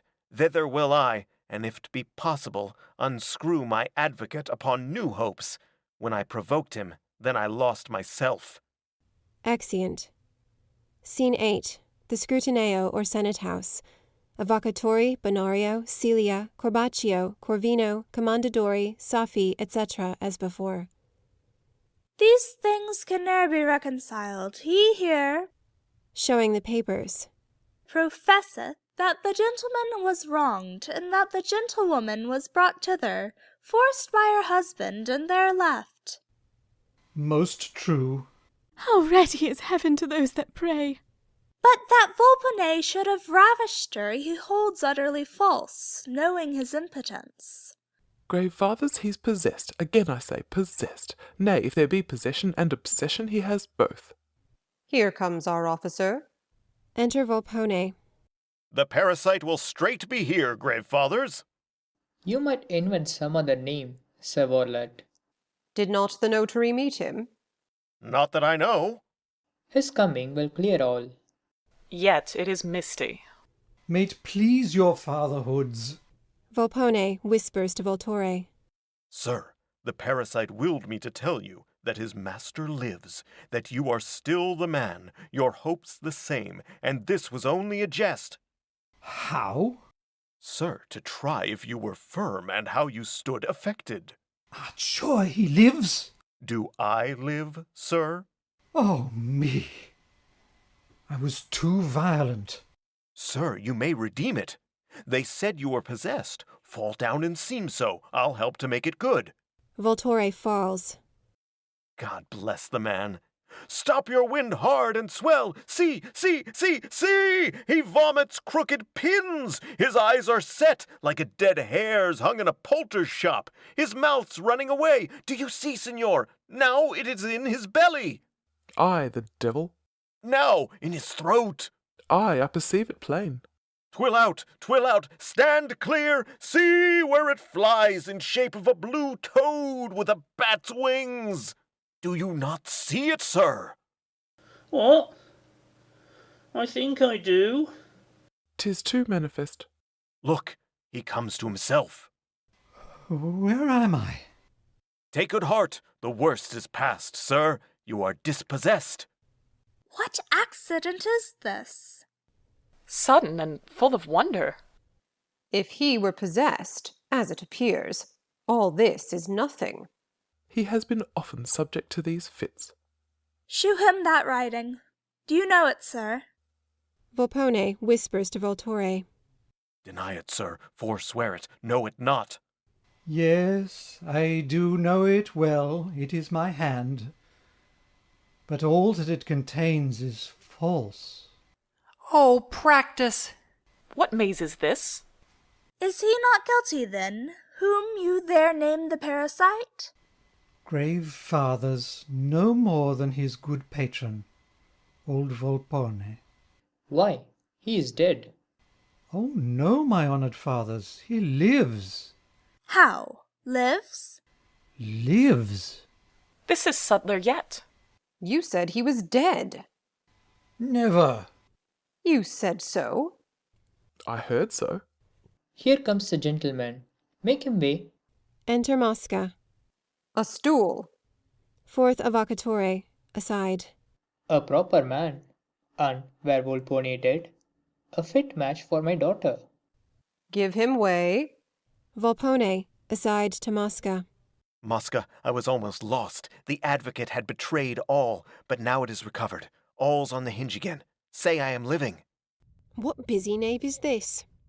Most reverend fathers, I sooner had attended your grave pleasures, but that my order for the funeral of my dear patron did require me. Volpone, aside. Mosca? Whom I intend to bury like a gentleman. Volpone, aside. Ay, quick, and cousin me of all. Still stranger, more intricate. And come about again. Fourth Avvocatore, aside. It is a match. My daughter is bestowed. Mosca, aside to Volpone. Will you give me half? First I'll be hanged. I know your voice is good. Cry not so loud. Demand the advocate. Sir, did you not affirm Volpone was alive? Yes, and he is. This gentleman told me so. Aside to Mosca. Thou shalt have half. Whose drunkard is this same? Speak, some that know him. I never saw his face. Aside to Volpone. I cannot now afford it you so cheap. No! What say you? The officer told me. I did, Grey Fathers, and will maintain he lives with mine own life, and that this creature Points to Mosca. told me. Aside. I was born with all good stars my enemies. Most grave fathers, if such an insolence as this must pass upon me, I am silent. 'Twas not this for which you sent, I hope. Take him away. Mosca! Let him be whipped, Wilt thou betray me, cousin me? and taught to bear himself toward a person of his rank. Away. The officer sees Volpone. I humbly thank your fatherhoods. Volpone, aside. Soft, soft, whipped, and lose all that I have. If I confess, it cannot be much more. Sir, are you married? They will be allied anon. I must be resolute. The fox shall here uncase. Throws off his disguise. Patron! Nay, now, my ruin shall not come alone.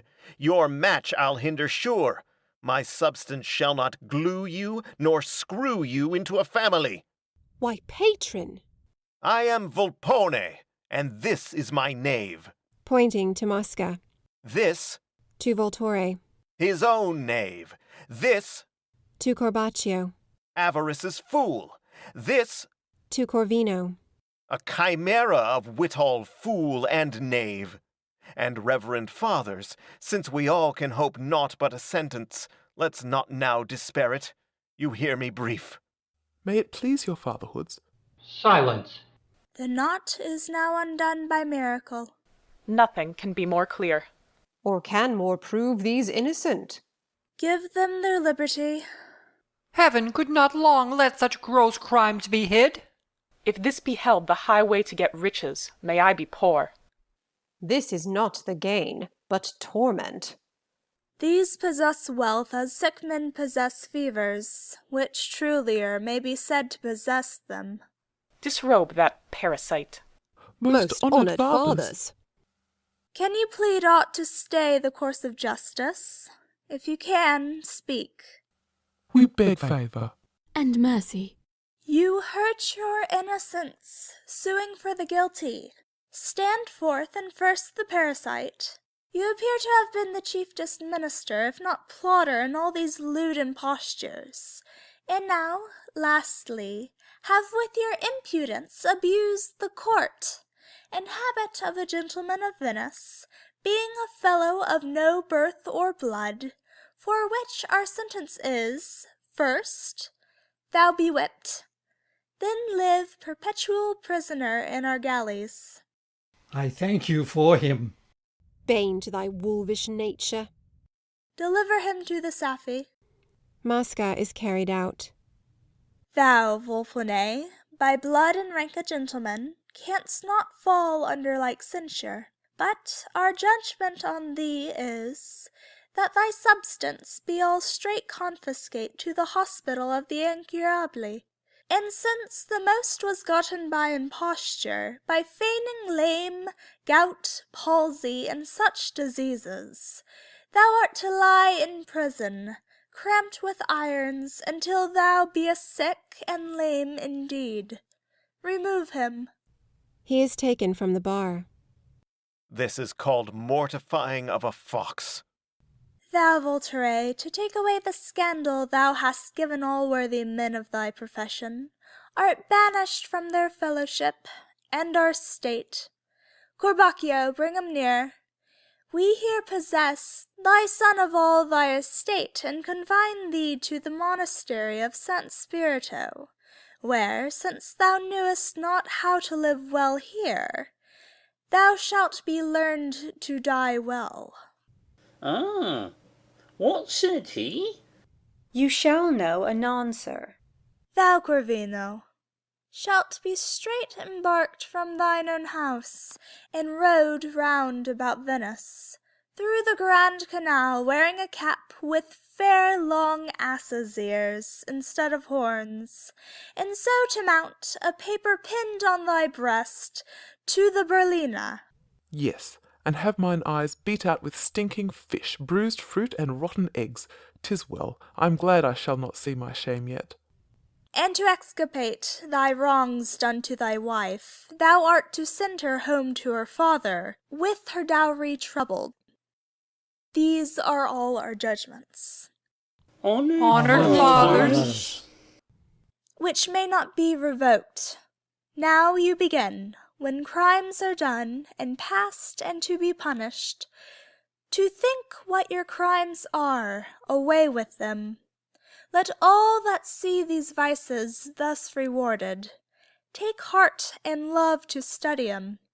Mischiefs feed like beasts, till they are fat, and then they bleed. Exeunt. Volpone comes forward. The seasoning of a play is the applause. Now, though the fox be punished by the laws, he yet doth hope there is no suffering due for any fact which he hath done gainst you. If there be, censure him, here he doubtful stands. If not, fare jovially, and clap your hands. Exit. End of Act 5. End of Volpone, or The Fox, by Ben Jonson.